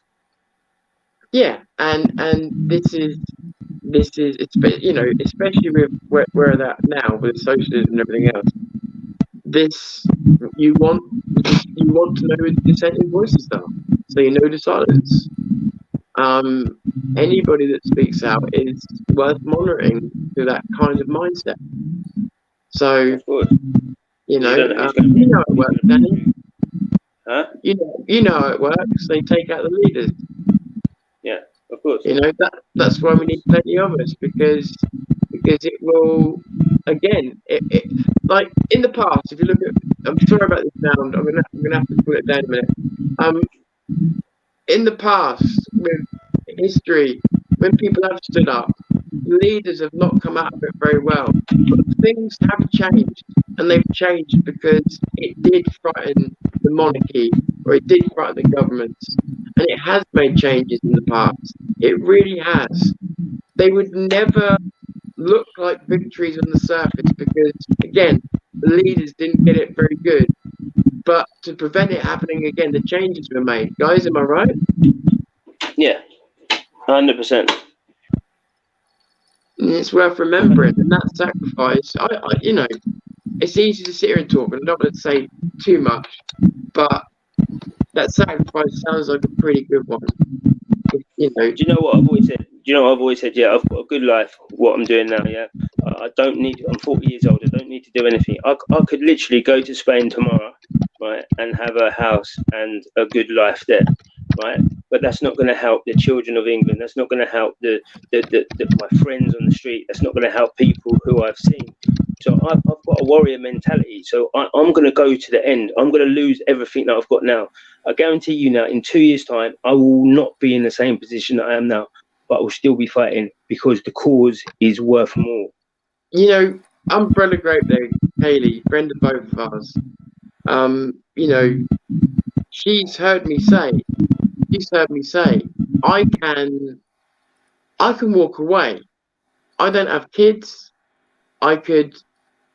This was before, obviously, we could, you know, we didn't know how long we weren't going to be moved out, but I was like, I could just fuck off to another country. Is it gone?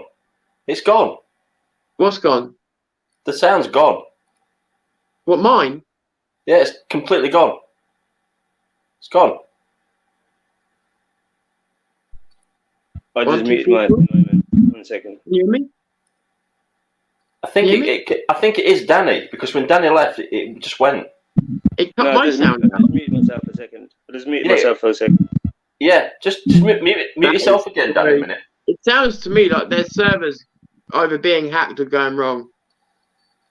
It's got to be the server end. I just muted myself then. I do it now. But you shouldn't be able to have an effect on us. So it's got to be their end, something. Yeah, it's gone. It's completely gone.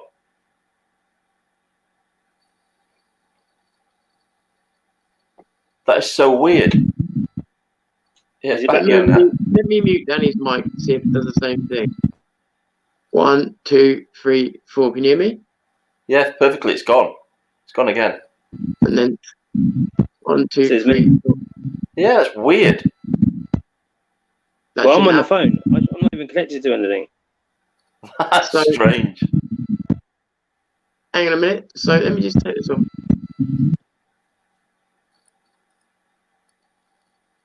Hello? Hello.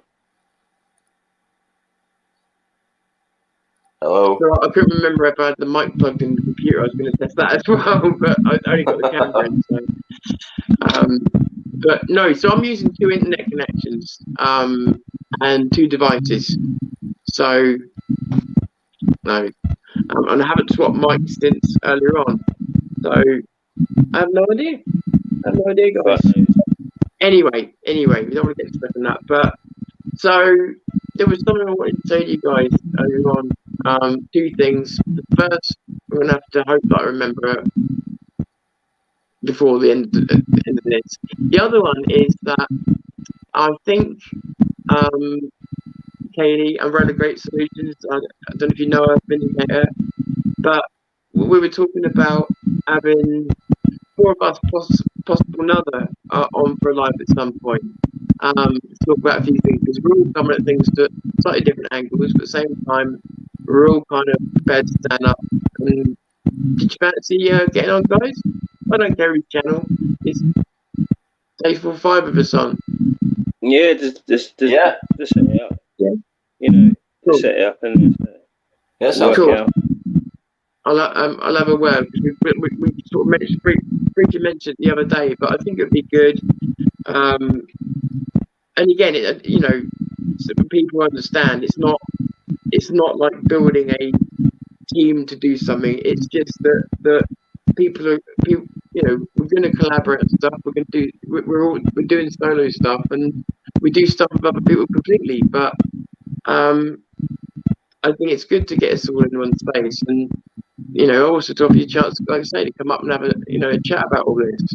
Because the other thing that we don't want to get happen to us is for us to get stuck in a bubble where the government has got stuck in theirs. We need to keep knowing that we're pushing. You know, we know we're pushing our direction, but you know, you need to be hearing your opinion as much as possible about where you are with things. And fair play to you. Most of the time, I am pretty up to where a lot of you are at, and you make that clear in the polls and stuff, which I always thank you for taking part in. But I know it's pain in the arse extra thing in your day, but I do appreciate it. It does give those little bits of data, and it's useful. But with that microphone's beginning to really piss me off now. So I'm gonna go anyway. yeah, so do we wrap it up? Yeah. Yeah, can you hear me? Yeah. Should we wrap it up? Okay, well, I will say, Danny, this makes up for not having you on last night. Brilliant. Dave, I've been wanting to ask you to come on again since we went on last time, so it's turned into a perfect night. Thank you both. You know what you need to do? Do you know what you need to do, Tom? Just do these ones, yeah, and then just shove the link up. Do you know what I mean? It's the best. I think this is the way forward. I think the talk shows. That's what I'm trying to do with my one. Have the Danny Moscow talk show of just shoving out the link and just saying that anyone can turn up. I know it's been us 2 tonight, but the more you do it, the more confidence other people will get to know all of us and know what we're about and whatnot, and then feel confident of absolutely. This is what we originally set up to do, believe it or not. We just sort of got off on a tangent somewhere along the way. But no, I totally agree with you. It is the way forward, and you know, always welcome to join us, guys. And listen, if you've got criticism, it's always about the way it's delivered. You've got criticism, well, listen. It's not even like you have to be part of the echo chamber. It's not like that. It's like, come on and have your say. Duty. Free speech is a big thing, and come on and have your say. Yeah. Even if people don't agree with us, it's always good to have a debate about things, and that's how you get things solved. Absolutely. And hear what people are thinking, and hear what part of the strata they're in life, and then because you do build up a picture. And I think for us that's useful as well. So, and also you might change your minds about something, and that would be really useful if that happened and it was important. Every part of that is useful. It's growth for us all. So, you know, we need to be challenged as much as possible. Otherwise, I'm not saying this would happen, but it could get too comfortable sitting here on our fucking high horse every week or whatever, and then, you know, not being challenged. You know, it needs to be challenged. It needs to be called out anything that sounds like bullshit. It's important. Somebody in the chat's asking your thoughts on Goddard. I think the less said about that guy, the better. Really, he's just best off. I can answer that. The question's irrelevant. Your question is irrelevant to everything that we've spoken about in this podcast today. So it's absolutely no meaning to any answer that I could give. We have bigger things to worry about than the popularity of somebody that says they're an activist. That's it. The end. He's not an activist. He's a personality. No, I said somebody who says that he's an activist. But what more is there to get into? You know who he is. You know about him. Or what do you want me to say? Or is it just for a sound clip for you to go and play to someone else and try and start another war on the internet? I'll be bothered. It's, you know, the things we're talking about today are things we actually care about, which is why we're not talking about said people. You know, there's a lot of people out there that we don't talk about. There's a reason for it. So, the end. I don't know what to say about that. And also, I'll give him a sound bite. You don't know your fucking geography because you're standing up the northwest with the White Cliffs of Dover. There you go. There's your sound bite. That's Danny Roscoe. Boom. Great talking to you, mate. Really enjoyed talking to you tonight. It's been great. And you, mate. And you. Have a good one. I'm gone. Yeah, I'm going to head off too. All right. I think Tom's already gone. I think Tom's gone already. He's gone. He started laughing. He chucked himself out, I think. Anyway, have a great one. I don't know what happened there, guys. Sorry about that. No, I was just going to say, I really enjoyed having you guys on tonight. You turned this into from a microphone test to a podcast, so I really do appreciate that. And No problem, mate. Cheers. No problem. See you later. I will speak to you guys soon. Thank you, everybody who's made comments. Thank you, anybody who's got involved. I really do appreciate all of you getting involved and coming and watching this here on Zero News. And we'll keep building the community. We'll keep building the belief. We will keep sharing the risk. Thanks for my guests again tonight. And remember, I am Thomas Fury. This is Zero News. I'm calling it a day for now, ladies and gentlemen. Thanks for joining us.